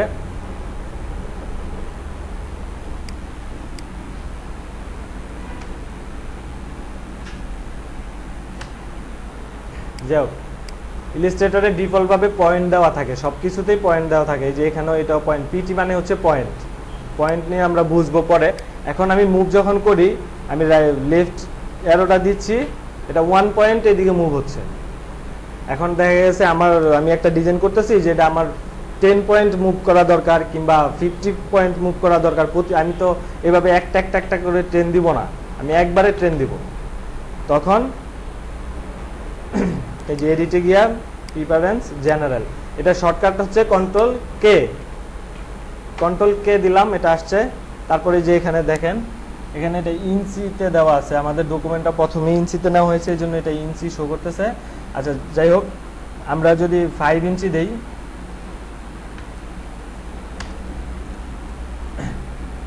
দেখেন এখন যদি মুভ করি অনেক মুভ হচ্ছে, মানে 5 ইঞ্চি মুভ হচ্ছে। আর আগে কতটুকু ছিল, 0.6 ইঞ্চি ছিল। যাই হোক, তো বুঝতে পারছি আমরা, এগুলোর দরকার হয় না। সিলেকশনের দরকার নাই। টাইপ নিয়ে ডিফল্ট থাকাই বেস্ট। তারপরে এই যে গাইড একটা ইম্পর্টেন্স বিষয়, এটা লাগবে। গাইড নিয়ে একটু আলোচনা করি। এটা হচ্ছে রুলার, এটাকে বলে রুলার। মেজারমেন্ট নেওয়ার জন্য এটাকে বলে রুলার। তো এই মেজারমেন্টটা আসে হচ্ছে কন্ট্রোল আর হলে শো, কন্ট্রোল হলে আবার হাইড হয়ে যায়। ঠিক আছে, কন্ট্রোল আর। তো এই মেজারমেন্ট আমরা যখন একটা ডিজাইন করি, যেমন এই পেজটা আমি ডিজাইন করব, এই ডিজাইনটা করার জন্য আমি দেখা গেছে আমি এইভাবে লিখবো, এইভাবে এখান থেকে এখানে এইভাবে লিখতে থাকবো, তা আমার একটা অ্যালাইনমেন্ট দরকার আছে। তা আমরা এখান থেকে এটা টেনে এখানে ক্লিক করে নিয়ে গেলে দেখেন একটা কি আসতেছে, এটা গাইড বলে, এটাকে গাইড বলে, গাইড আসতেছে। গাইড টেনে আমি এখানে ছেড়ে দিলাম। এখন আমি যা লিখবো, যা ডিজাইন করব, আমি সব এখান থেকেই লিখবো। মানে এটা হচ্ছে অ্যালাইনমেন্টটা রাখার জন্য, ঠিক রাখার জন্য এই গাইডগুলো ইউজ করা হয়। ডিজাইনের ক্ষেত্রে অ্যালাইনমেন্টটাও আপনাকে অবশ্যই মেনটেন করতে হবে। ক্লায়েন্টরা অ্যালাইনমেন্ট একটা ডিজাইন করব, যদি আমি অ্যালাইনমেন্ট ঠিক নাই থাকে, যেমন আমার এই লেখাটা যদি পরের লেখাটা একটু এদিক থাকে, পরেরটা একটু এদিক থাকে, দেখতে কেমন লাগবে? ভালো লাগবে না। তো আমাদের অ্যালাইনমেন্টটা অবশ্যই ঠিক রাখতে হবে, সেজন্য আমরা এই গাইডগুলো ইউজ করব। গাইডগুলো ইউজ করলে আমি পরে যে ডিজাইনটা করব সেটাও ঠিক এখান থেকে আমি ডিজাইনটা শুরু করব। মানে আমি যাই করব অ্যালাইনমেন্টটা গাইডটা দিয়ে এখান থেকে এইভাবে শুরু করব। তো গাইডটা আমার এটা এখান থেকে আনলে এইভাবে লম্বা আসে, আর এইভাবে আনলে ওইটা আসে, ঠিক আছে?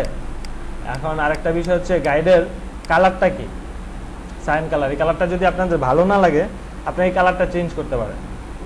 এই যে গাইডের সেটিং হচ্ছে এখানে, এখানে গাইডের লাইন হিসাবে থাকবে। আপনি যদি এটা ডট ডট রাখেন তাহলে ডট ডট হয়ে থাকবে, দেখতেছেন? এটা ডট ডট হয়ে যায়। আপনি যদি এটাতে লাইন করে রাখেন, আপনার সুবিধা যেরকম আপনার চোখে দেখতে ভালো লাগবে, আপনি ওরকমই রাখবেন। লাইন থাকলে লাইনস, আর ডট দিলে ডট। আর এটা কালার চেঞ্জ করা যায় এখান থেকে। আপনার যে কালারটা আপনার চোখে সুইটেবল হবে, আপনি ওই কালারটাই দিবেন। যেটা আপনার ভালো লাগবে আপনি সেটা ইউজ করবেন। রেড দিলাম, এগুলো সব রেড হয়ে যায়,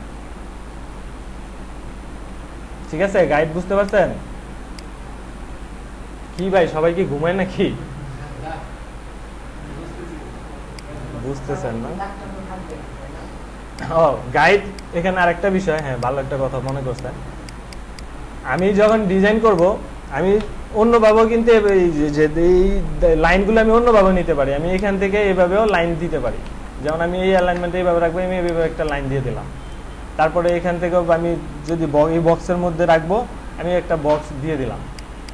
হ্যাঁ, তো এখন বিষয়টা হচ্ছে আমরা যখন এই বক্সটা দিয়ে কাজ করব জাস্ট অ্যালাইনমেন্ট ঠিক রাখার জন্য, কিংবা আমার প্রয়োজনে ডিজাইনটার জন্য করব, কিন্তু যখন আমি ডিজাইনটা আউটপুট করব তখন আমার এই বক্সটা তো থাকবে না। থাকবে কি? থাকবে না।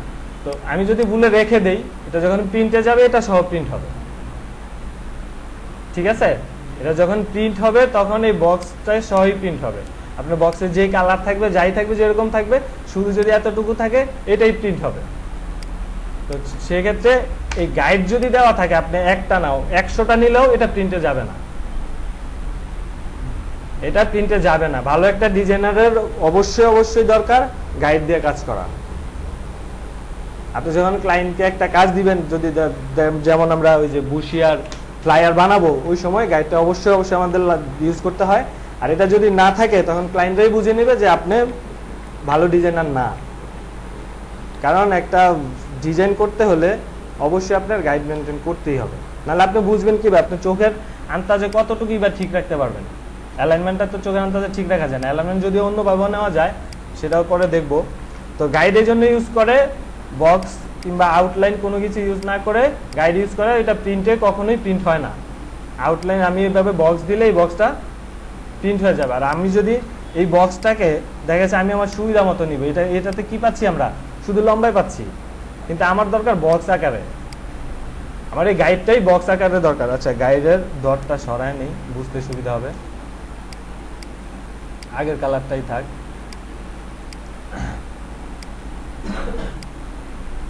আমার যদি এখন এই বক্সটাই আমার যদি গাইড দরকার হয়, তখন আমরা কি করব? এই বক্সটা সিলেক্ট করব। আগে তো এই বক্সটা নিতে হবে। এই বক্সটা নেওয়ার জন্য এই টুলসটা, এটা হচ্ছে শেপ টুলস। এই শেপ টুলস থেকে বক্স নিব। বক্স নেওয়ার পরে আমি রাইট বাটন ক্লিক করব।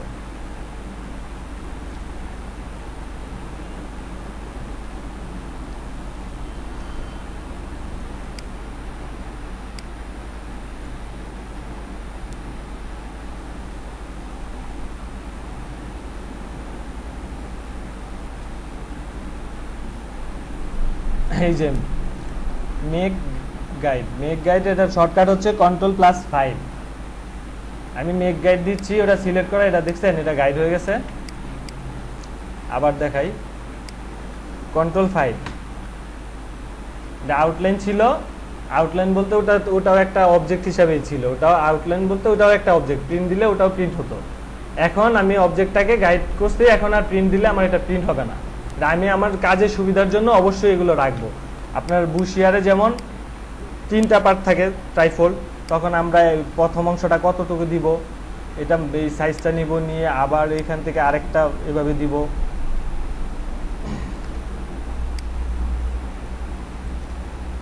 আরেকটা দিব, এই পুরোটাকে আমি সিলেক্ট করে Ctrl+5, কিংবা আমি যে এখান থেকে ভিউ থেকে গাইডসে গিয়ে মেক গাইড দিয়ে দেবো। ঠিক আছে,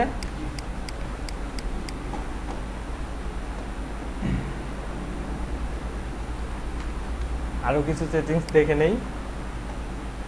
এখানে আসলে যে সেটিংসগুলো দেওয়া থাকে এগুলো চেঞ্জ না করাই ভালো, তবে কিছু আছে যদি আপনি নিজের প্রয়োজনে করতে হয় করবেন। যেমন ইউজার ইন্টারফেস। ইন্টারফেস হচ্ছে, দেখেন আমার এখানে ব্রাইটনেস আমি কমাতে পারি, বাড়াইতে পারি। আমার চোখে এটা ভালো লাগতেছে না, আমার সফটওয়্যারের ভিউটা আমার চোখে ভালো লাগতেছে না, আমি চাইলে একটু লাইট করতে পারি, আরও লাইট করতে পারি, আরও ডার্ক করতে পারি, কিন্তু এটা থাকে ডিফল্ট ভাবে, আর এটাই চোখের জন্য কমফোর্টেবল।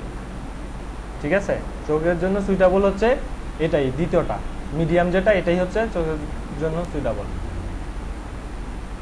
এটা থাকে user interface. Performance, file handling. File handling এ দেখেন আমাদের বাংলাদেশে তো কারেন্ট একটু পরপরই যায়, এটা তো সবার বাসায় তার আইপিএস থাকবে না। তাই আমি একটা ডিজাইন করতেছি, মোটামুটি আমি তো ডিজাইন করব, কাজ করতেই থাকবো, মাঝে মাঝে সেভ করতে আমি মাথায় থাকবে না, ভুলে যাব, ডিজাইনের দিকে মনোযোগ। আমি একটা নতুন কনসেপ্ট ক্রিয়েট করতেছি কিংবা লোগো ক্রিয়েট করতেছি, তো স্বাভাবিকভাবে আমি যদি অন্য দিকে অ্যাটেনশন দেই আমার কনসেপ্টটা থাকবে না মাথায়।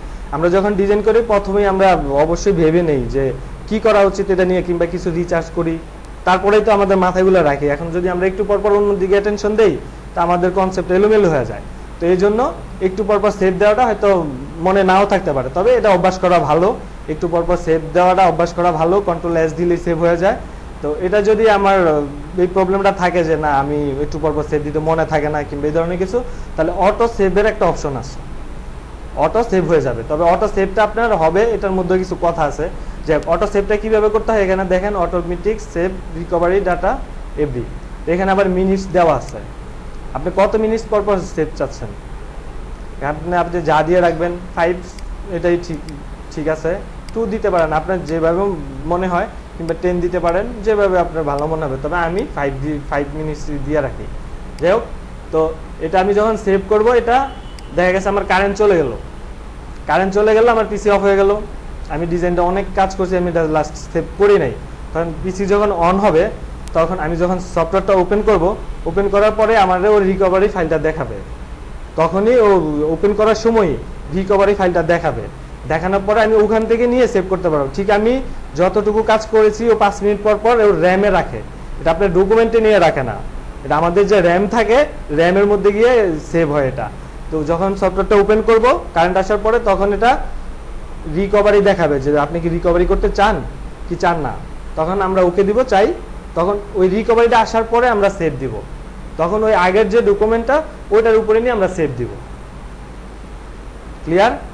দেখা গেছে এখন আপনার রিকভারি চাচ্ছে এটা, তো এটাকে আমরা করব কি, আমাদের আগের ডকুমেন্টটা ছিল, রিকভারির সময় এখানে লেখাও থাকবে, আপনার রিকভারি লেখাটা থাকবে। এই ডকুমেন্টের নেমের মধ্যে এখন কি আছে, নেম ক্লাস 1, ডকুমেন্টের নেম এখন কি আছে ক্লাস 1।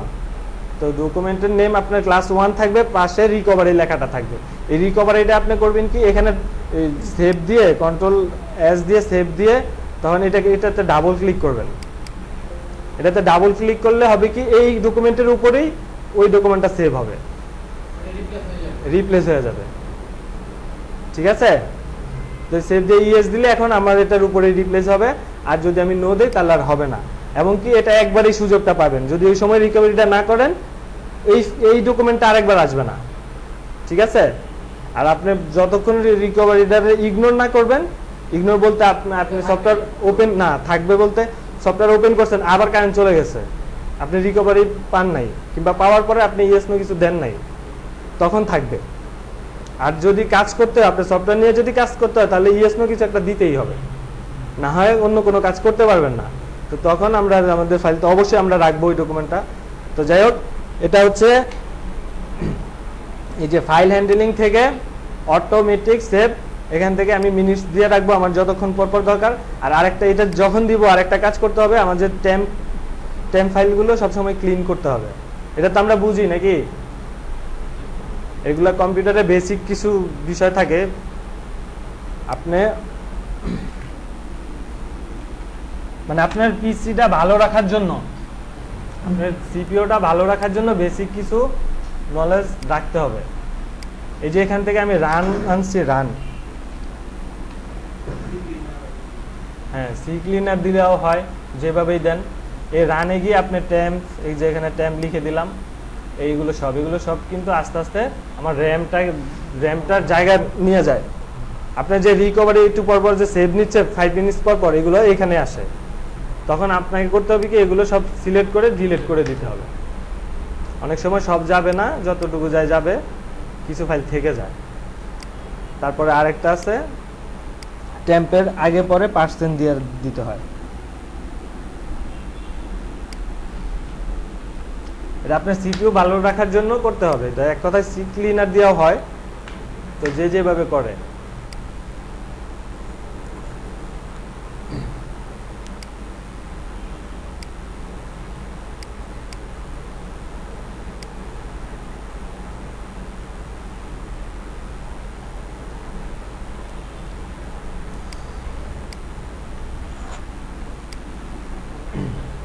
এই সেটিংসটার মধ্যে হচ্ছে ব্ল্যাক কালার দুই রকমের হয়। একটা হচ্ছে রিচ, আর একটা হচ্ছে একটু হালকা। তো আমরা রিচই রাখবো, এটা আমরা ধরবো না, ঠিক আছে। আপনি যখন এই সফটওয়্যার সেটিংসে গিয়ে ঘাটবেন, তখন আপনি যে কাজগুলো করবেন, যেটা করবেন না সেটার মধ্যে হচ্ছে এটা যদি আপনার যে ডট দিতে ইচ্ছা করে ডট দিবেন, কালার চেঞ্জ করতে ইচ্ছে হলে কালার চেঞ্জ দিবেন, আর এগুলো এটার মধ্যে যতটুকু দরকার মুভ করার জন্য অতটুকু রাখবেন। আর হচ্ছে ফাইল হ্যান্ডলিং থেকে এটা করবেন। এছাড়া এই যে এখান থেকে আপনার এটাই বেস্ট, এটাই মিডিয়াম ডার্ক, যেটা এটাই হচ্ছে বেস্ট, এটাই দেওয়া রাখবেন। এর বাইরে আর কোনো কিছু নিয়ে ঘাটাঘাটি না করাই ভালো। তারপরে ওকে।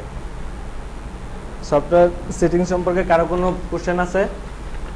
সবাই বুঝছেন? ভালো।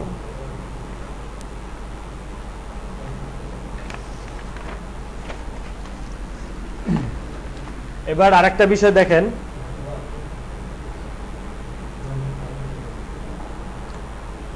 এখানে দেখেন আমরা যখন ব্রাউজারে কোনো কিছু ওপেন করি, আমরা একাধিক ট্যাব নিয়ে কাজ করতে পারি, তাই তো?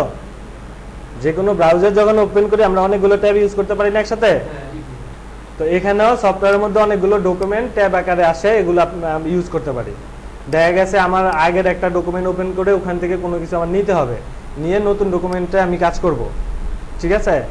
তো তখন আমরা একাধিক, এইখানে একটা ডকুমেন্ট আমার যদি নেওয়া থাকে, আমি এখান থেকে ফাইল থেকে ওপেন দিব, ওপেন দিয়ে আমার যে ডকুমেন্টটা ওপেন করা দরকার আমি ওখানে গিয়ে যেখানে রাখা আছে ওখান থেকে আমি ওপেন দিব, ওপেন হয়ে যাবে আরেকটা ট্যাব। তো 2-3টা ট্যাব যখন একসাথে থাকবে,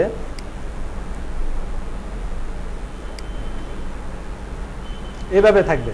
এই দুইটা একাধিক আপনি অনেক রাখতে পারেন, এইভাবে ট্যাব যতগুলো খুশি অতগুলোই রাখতে পারেন।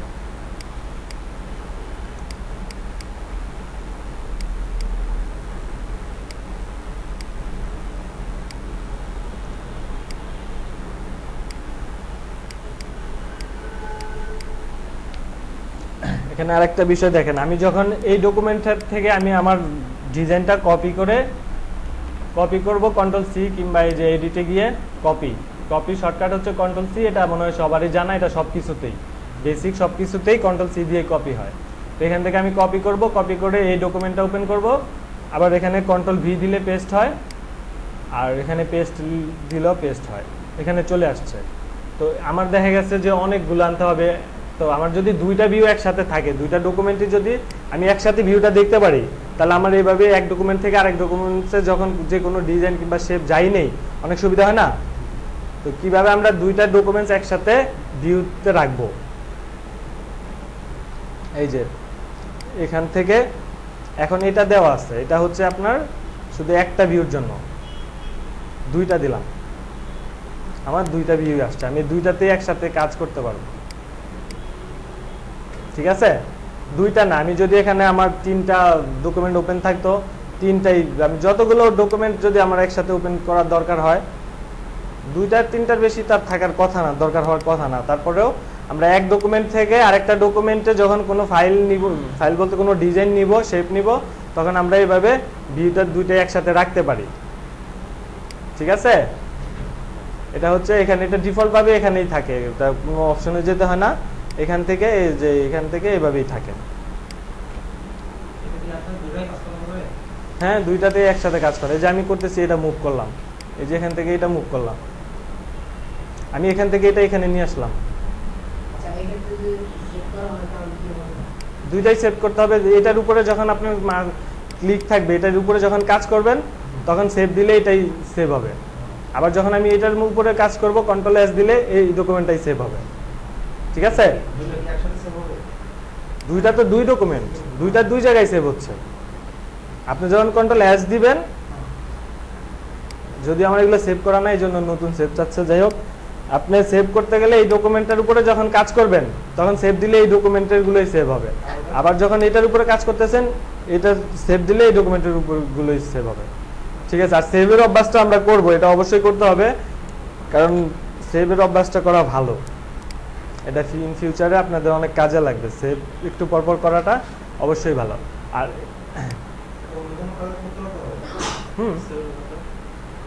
সব সফটওয়্যারের ক্ষেত্রেই আপনি যদি এমএস ওয়ার্ডে কোনো কিছু লেখালেখি করেন,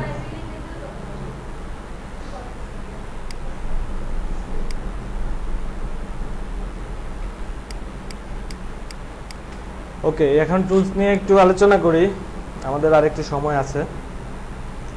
এটা হচ্ছে সিলেকশন টুলস। আমি যে কোনো ডকুমেন্ট নিয়ে কাজ করব, ওটাকে আমাকে সিলেক্ট করতে হবে। আমার যে কোনো অবজেক্ট নিয়ে কাজ করবো, এটা সিলেক্ট করতে হবে।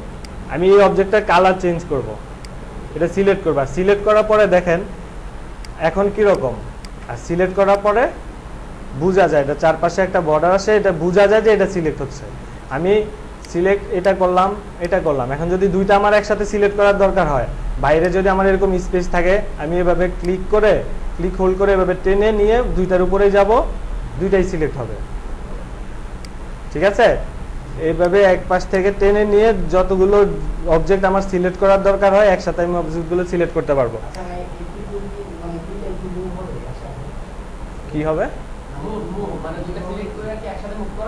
গ্রুপ মুভ, হ্যাঁ অবশ্যই অবশ্যই অবশ্যই যাবে, মুভ হবে। আপনার পিছনে তো কথাও তো আসে না, যাই হোক, মুভ, এই যে আমি দুইটা একসাথে করছি, দুইটা না, যতগুলো আমি সিলেক্ট করবো, আমি সিলেক্ট করা করে যে কাজটাই করব, অতগুলোর উপরে একসাথেই কাজটা হবে। আমি যদি এই দুইটা দুই কালার, ঠিক আছে, দুইটা অবজেক্ট দুই কালার, আমি দুইটা সিলেক্ট করলাম, এখন আমি কালার দিলাম, আমি যেই কালার দিব দুইটা একই কালার হয়ে গেছে। তো এভাবে আমরা যতগুলো সিলেক্ট থাকবে একই হবে। আর আরেকটা বিষয় দেখে নেই, আনডু আর রিডু তো বুঝি মোটামুটি সবাই, না? আমরা যদি ভুলে কোনো কাজ করে ফেলি, কন্ট্রোল জেড দিলে সেটা আনডু হয়, আগের জায়গায় ফেরা যায়।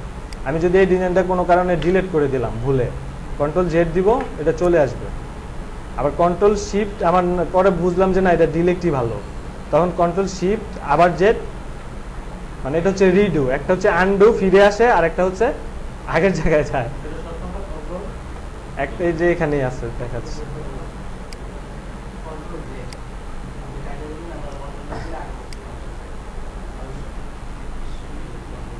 এই যে রিডু আনডু দুইটাই আছে। একটা হচ্ছে আনডু হচ্ছে কন্ট্রোল জেড, আগের জায়গায় ফিরে যায়, আর রিডু দিয়ে আবার রিডু করা যায়। Undo redo, control Z, control shift Z, দুইটাই।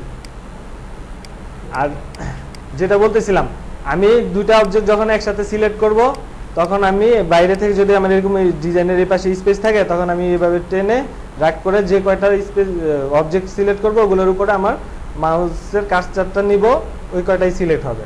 আর যদি এখানে আমার স্পেস না থাকে এইভাবে নেওয়ার, তখন আমি কি করব, এটা সিলেক্ট করলাম, আবার এটা দিব, ওটা সিলেক্ট ছেড়ে দিয়ে এটা সিলেক্ট হবে।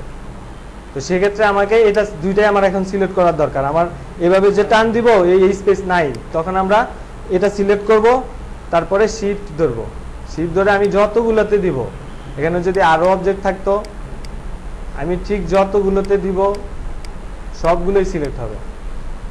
আর সিলেক্ট হওয়ার পরে এই যে এরকম ব্লু কালারের একটা বর্ডার হয়, ঠিক আছে? সিলেক্ট হওয়ার পরে ব্লু কালারের একটা বর্ডার হয়, যেটা সিলেক্ট করে আমরা বুঝতে পারবো যে কোনটা সিলেক্ট করা আছে এখন।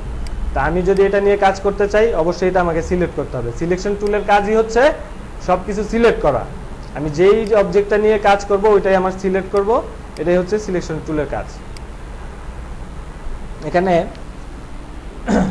কয়েকটা টুলসে দেখেন এই যে পাশে একটা চিহ্ন আছে সাদা, দেখা যায়? এই যে ছোট ছোট করে একটা চিহ্ন দেখা যায়, এটা কি? এটা হচ্ছে টাইপ টুলস। আমরা যখন লিখব এই টুলসটা নিয়ে এখানে ক্লিক করলে এই টুলসটা আসবে। তারপরে এখানে আমি আমার বোর্ডে এই ডকুমেন্টে যেখানে আমি লিখতে চাই ওখানে আমি ক্লিক করব, ক্লিক করার পরে লিখব। আমি যাই লিখে এগুলা সাইজ বড় ছোট এগুলা পরে দেখাচ্ছি, এগুলো করা যায়। এই যে আমি এই ফন্ট নিয়ে কাজ করব, আমার এই লেখাটা নিয়ে যদি কাজ করতে চাই, আমার এই লেখাটার মধ্যে সিলেক্ট করলাম, সিলেক্ট করার পরে দেখেন এখানে এখন কি আছে, সাব মেনুগুলো, আর সিলেক্ট করার পরে আর অনেকগুলো আসছে। তার মানে এই অবজেক্টটা দিয়ে আমি সাব মেনু থেকে অনেক কিছু করতে পারি, প্যানেল থেকেও করতে পারি, আবার সাব মেনু থেকে আরো সহজে করতে পারি। প্যানেল থেকে আমার ওই প্যানেলটা এখানে নাও থাকতে পারে, কিংবা থাকলেও আবার এইদিকে আসতে হবে, তার চেয়ে সামনেগুলো থাকে। যেমন আমি ফন্ট চেঞ্জ করব, এটা আমি অন্য ফন্ট দিতে পারি, ফন্ট থাকে এখানে, আমি যে ফন্ট আমার ইচ্ছে আমি ওই ফন্ট দিতে পারি, অন্য যে কোনো ফন্ট আমি চেঞ্জ করে দিতে পারি। তারপরে লেখার সাইজটা আরও বড় করা দরকার, এটা আমি বড় করছি, এটা দিয়ে ছোট হয়, কিংবা আমি যদি একবারে দিয়ে দেই 200, মানে যেভাবে ইচ্ছে ওভাবেই করা যায়। আপনার সাব মেনুতে যে ডিজাইনটা আপনি এটা সিলেক্ট করবেন, এটাতে কি কি কাজ সম্ভব এটা চলে আসে। যেমন এই যে আমি এখানে যদি দেই, দেখেন কি হচ্ছে, এই অবজেক্টটার কর্নারগুলো চেঞ্জ হচ্ছে, মানে এই সাব মেনুতে এগুলো চলে আসে। আমি কি কি করতে পারবো, সাব মেনুতে এগুলো চলে আসে। আমি যদি এটা সাইজটা এখন যা আছে আমি যদি এটা চেঞ্জ করতে চাই, তাহলে আমার এই যে এখান থেকে আমি সাইজ চেঞ্জ করতে, আমার এটা 10x10 দিলাম, ঠিক আছে? তো সাব মেনুতে সবসময় আমি যে অবজেক্টটা সিলেক্ট করব ওইটা সাব মেনুই আসে ওখানে।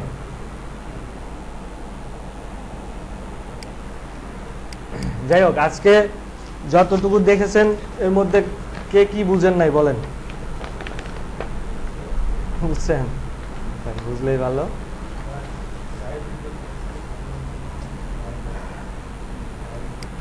মোটামুটি বেসিক যে বিষয়টা। আচ্ছা, আমাদের কোর্স মডিউল কে কে দেখেছেন? কেউই দেখেন নাই? আমাদের একটা লাইভ পেজ আছে, একটা গ্রুপ পেজ আছে ফেসবুকে, এগুলো আপনারা দেখেন নাই? আপনাদের অবশ্যই দেখা দরকার। এই জন্যই দেখা দরকার, আপনারা যে কাজগুলো আজকে দেখতেছেন আপনাদের বাসায় এগুলো কাজগুলো প্র্যাকটিস করবেন, করার পরে এগুলো আপনারা আগেই বলছিলাম আমাদের গ্রুপে দিয়ে দিবেন। আপনি কোনো কিছুতে যদি না প্রবলেম ফেস করেন না পারেন, তখন আপনাকে আমাদের গ্রুপে আরও যারা ফ্রেন্ড থাকবে তারা আপনাকে হেল্প করবে, ঠিক আছে? আর এই যে আজকে যেটা দেখতেছেন এই এটা টিউটোরিয়াল আকারে আপনাদের ইউটিউব চ্যানেলে চলে যাবে। ইউটিউব চ্যানেলের নাম হচ্ছে ডিআইটি ইনস্টিটিউট। ওটাতে আপনারা অবশ্যই দেখবেন, সাবস্ক্রাইব করবেন, লাইক দিবেন, ঠিক আছে? যা যা করার দরকার করবেন। আর কোর্স মডিউল আপনারা দেখেন না, এটা আমার আগেই দেখানোর দরকার ছিল। আপনারা কি কোর্স করতে আসছেন এটা আপনারা দেখবেন। আপনাদেরকে ফেসবুকের সবাই আমাদের ডিআইটি ইনস্টিটিউটের যে ফেসবুক গ্রুপ আছে, পেজ আছে, ওটাতে অ্যাড হয়ে নেবেন।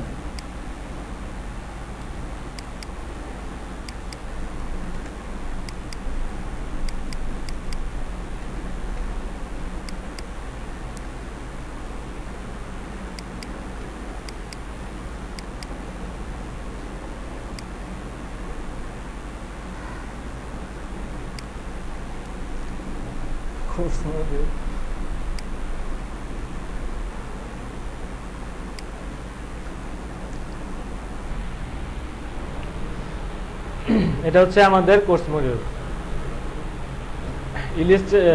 প্রথমে আছে ফটোশপের কোর্স। ফটোশপের ক্লাস হবে 16টা, আর ইলাস্ট্রেটরের ক্লাস হবে 20টা। ঠিক আছে, ইলাস্ট্রেটরের কোর্সগুলো এগুলো ভালো করে দেখবেন, আপনারা বাসায় গিয়ে দেখবেন। এটা আমাদের ফেসবুকের যে live page plus group page আছে, দুটাতেই পাবেন। ঠিক আছে, দুইটাতে আপনারা অবশ্যই অ্যাড হয়ে নেবেন। যারা হন নাই, জয়েন এখনো করেন নাই, অবশ্যই করে নেবেন, কারণ অনেক আপডেট থাকবে ওখানে। আমাদের এখান থেকে অনেক কিছুই থাকবে।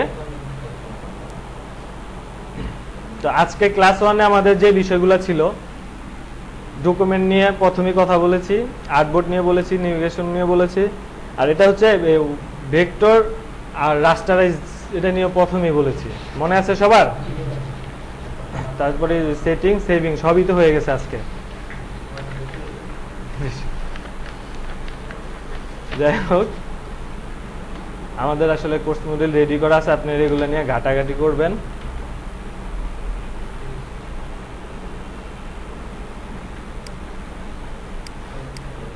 আচ্ছা, এখন বলেন, এগুলো নিয়ে যা বললাম সবাই কি সব ক্লিয়ার? কোন কনফিউশন নাই? কনফিউশন যে কি সেটাই বুঝেন না? ওইটা আবার দেখাবো, যদি ওটা টিউটোরিয়াল দেখে আবার পাবেন। টিউটোরিয়ালটা দেখ, এগুলো সবই রেকর্ড হচ্ছে, এটা আপনি বাসায় গিয়ে আমাদের টিউটোরিয়ালটা দেখবেন, পাবেন। এটাকে বলে ব্লিড। গাইডটা কেন ইউজ হয়? আচ্ছা, এটা নিয়ে আরেকটু ক্লিয়ার করে, যদিও এখন যা বলবো এগুলো একটু অ্যাডভান্স লেভেলের কাজ, তাও বলি। গাইডটা কয়েকটা কাজের জন্য ইউজ হয়। আমরা যখন একটা ডিজাইন করি, এটা আপনার এই যে আমি তো প্রথমেই বললাম, গাইডটা দিয়ে, সরি, এই যে গাইডটা দিলাম, হ্যাঁ, কারণ আমি যে ডিজাইনগুলো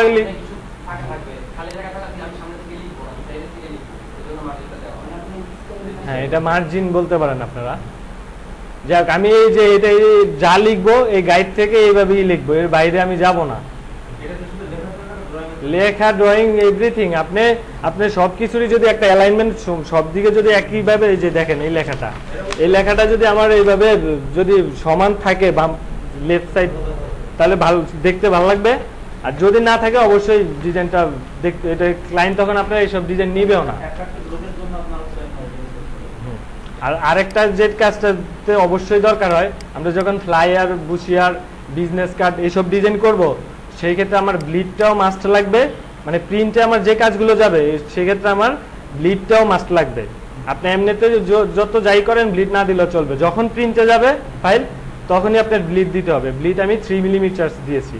তো এখন আমি এই গাইড, হ্যাঁ, যা খুশি তাই দেওয়া যাবে, তবে 3 মিলিমিটারটাই হচ্ছে মানে, হ্যাঁ।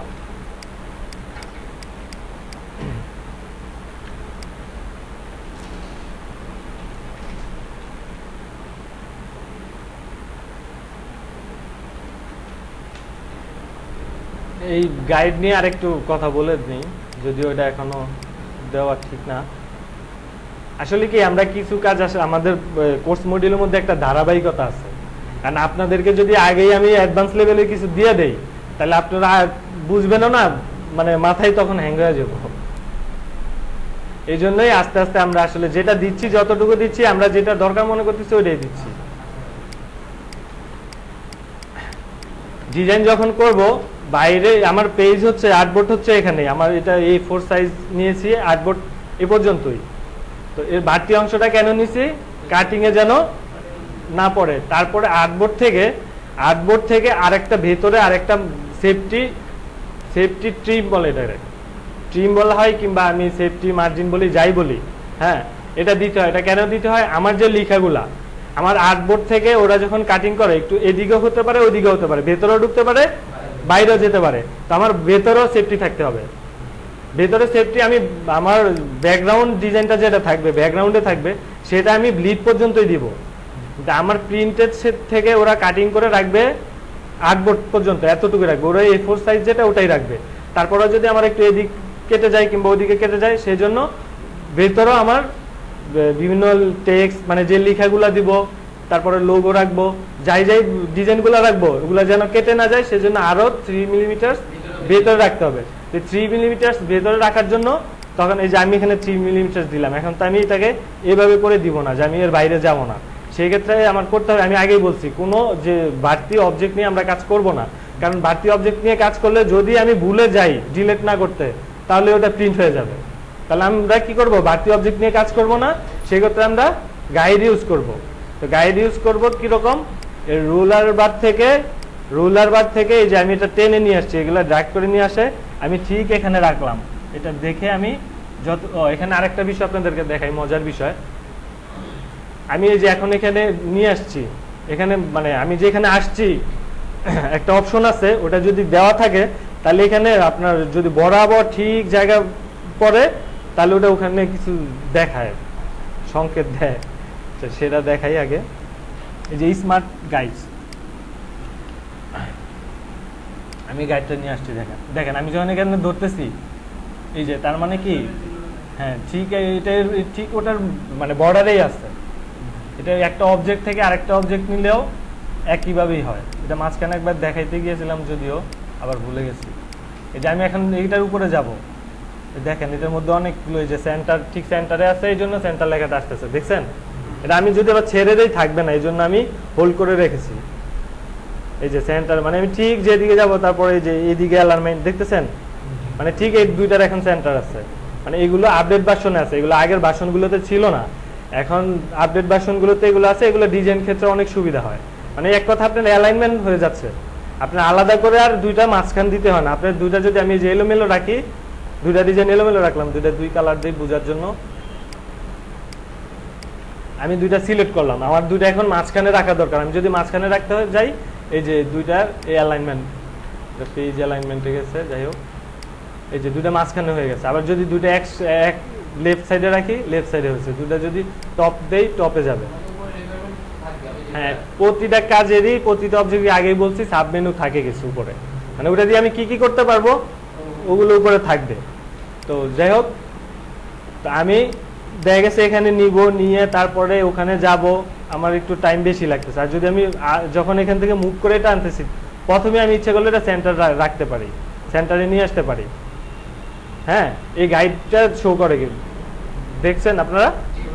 হ্যাঁ, আমি যে যদি উপরে রাখি ঠিক উপরে শো করবে, যেদিকে রাখবো এই যে বর্ডারে রাখলে বর্ডারে একটা গাইড শো করবে, ঠিক আছে? বর্ডারে দেখেন, বর্ডারে একটা গাইড শো করে, এই যে মিডলে শো করে, ঠিক যেই দিকে রাখবো এই যে দেখেন এই ইয়েলো কালারটার মিডল হয়েছে। এখন আবার দেখি যে নিচে ধরি, এটার মিডল, ওইটার টপ, দেখতেছেন? মজার না বিষয়টা? এখন ইয়েলো কালারটা আর আমি যেটা ধরা আছে দুইটা একই মিডল সমান অ্যালাইনমেন্ট, ঠিক আছে? তো এই জন্যই গাইড হচ্ছে, এইটাও কিন্তু গাইডের অংশ। এই যে আপনারা যা দেখতেছেন এটাও গাইড কিন্তু সায়ান কালার। গাইডটা কি কালার? সায়ান কালার না? এই দেখেন এখানে আসার পরে এগুলো সায়ান কালারই দেখাচ্ছে, এটাও গাইড। আর যেটা দেখাচ্ছিলাম ডিজাইনের ক্ষেত্রে 3 মিলিমিটার আমার ভেতরে সেফটি মার্জিন দিতে হয়, এর বাইরে আমি এর ভেতরে আমি টেক্সট রাখবো, যতগুলো লিখা রাখবো। আমার ডিজাইন একটু কেটে গেল, ব্যাকগ্রাউন্ড কেটে গেল, প্রবলেম নাই, বাট আমার কোনো টেক্সট যেন কেটে না যায়।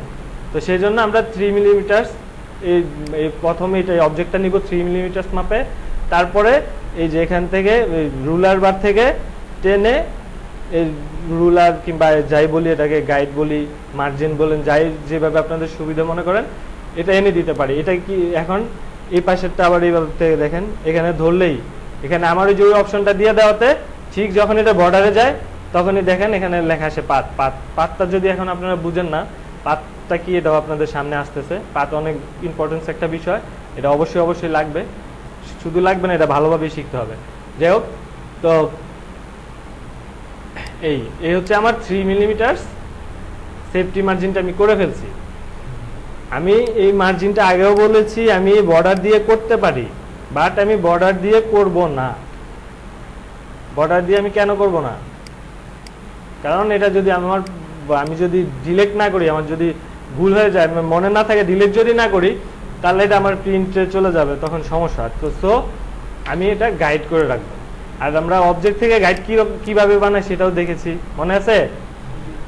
Okay good. হ্যাঁ, তো গাইড বিষয়ে আর কোনো কোশ্চেন? গাইড তো বুঝতে পারছেন আপনি কি ভাই? বাকি সবাই ক্লিয়ার সব? ক্লিয়ার?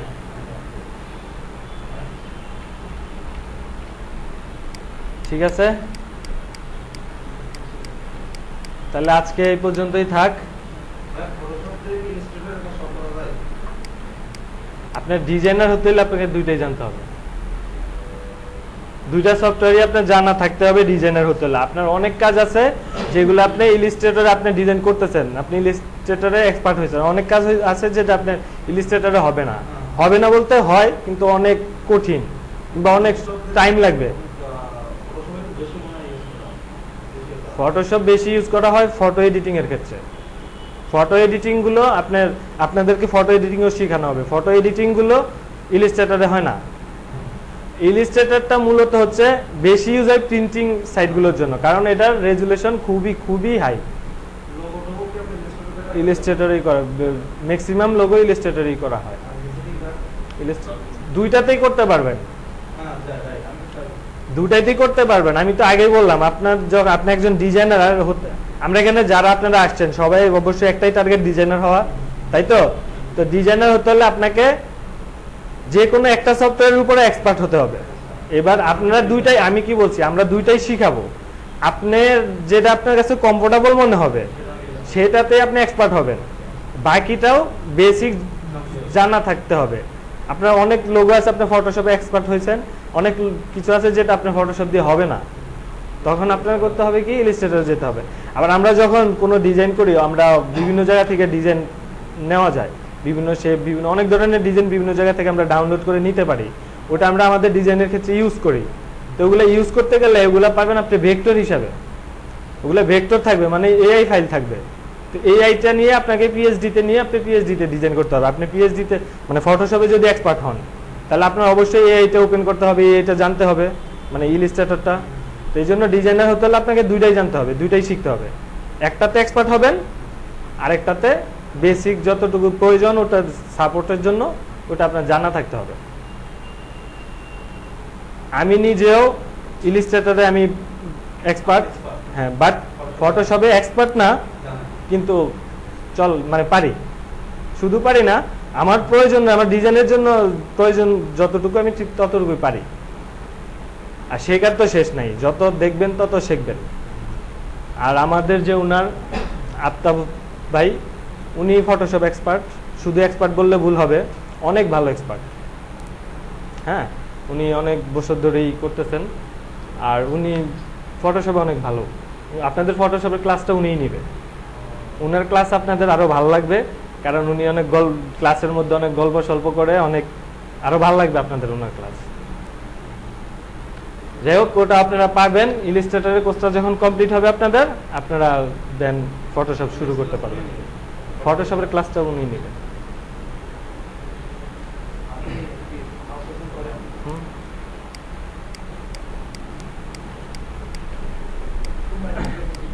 আপনাদের ক্লাসের মধ্যে অনেক বড় একজন ফ্রিল্যান্সার আছে, আমার ভাবি। ভাবি আছেন নাকি?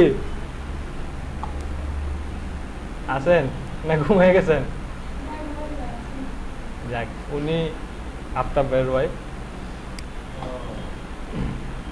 উনিও ফ্রিল্যান্সিং করে। ঠিক আছে ভাই, আজকে তাহলে এই পর্যন্তই থাক। আপনারা অবশ্যই বাসায় গিয়ে, আরো কিছু কথা আবারও বলি, এই কথাগুলো প্রথম দিকেও বলেছি, আপনারা বাসায় গিয়ে প্র্যাকটিস করবেন। প্র্যাকটিস করে যে কাজগুলো করবেন, প্রবলেম ফেস করলে অবশ্যই নক করবেন গ্রুপ পেজে। আর যে কাজগুলো করবেন এগুলো অবশ্যই আপনারা গ্রুপ পেজে শেয়ার করবেন, মানে অ্যাসাইনমেন্টগুলো দিবেন।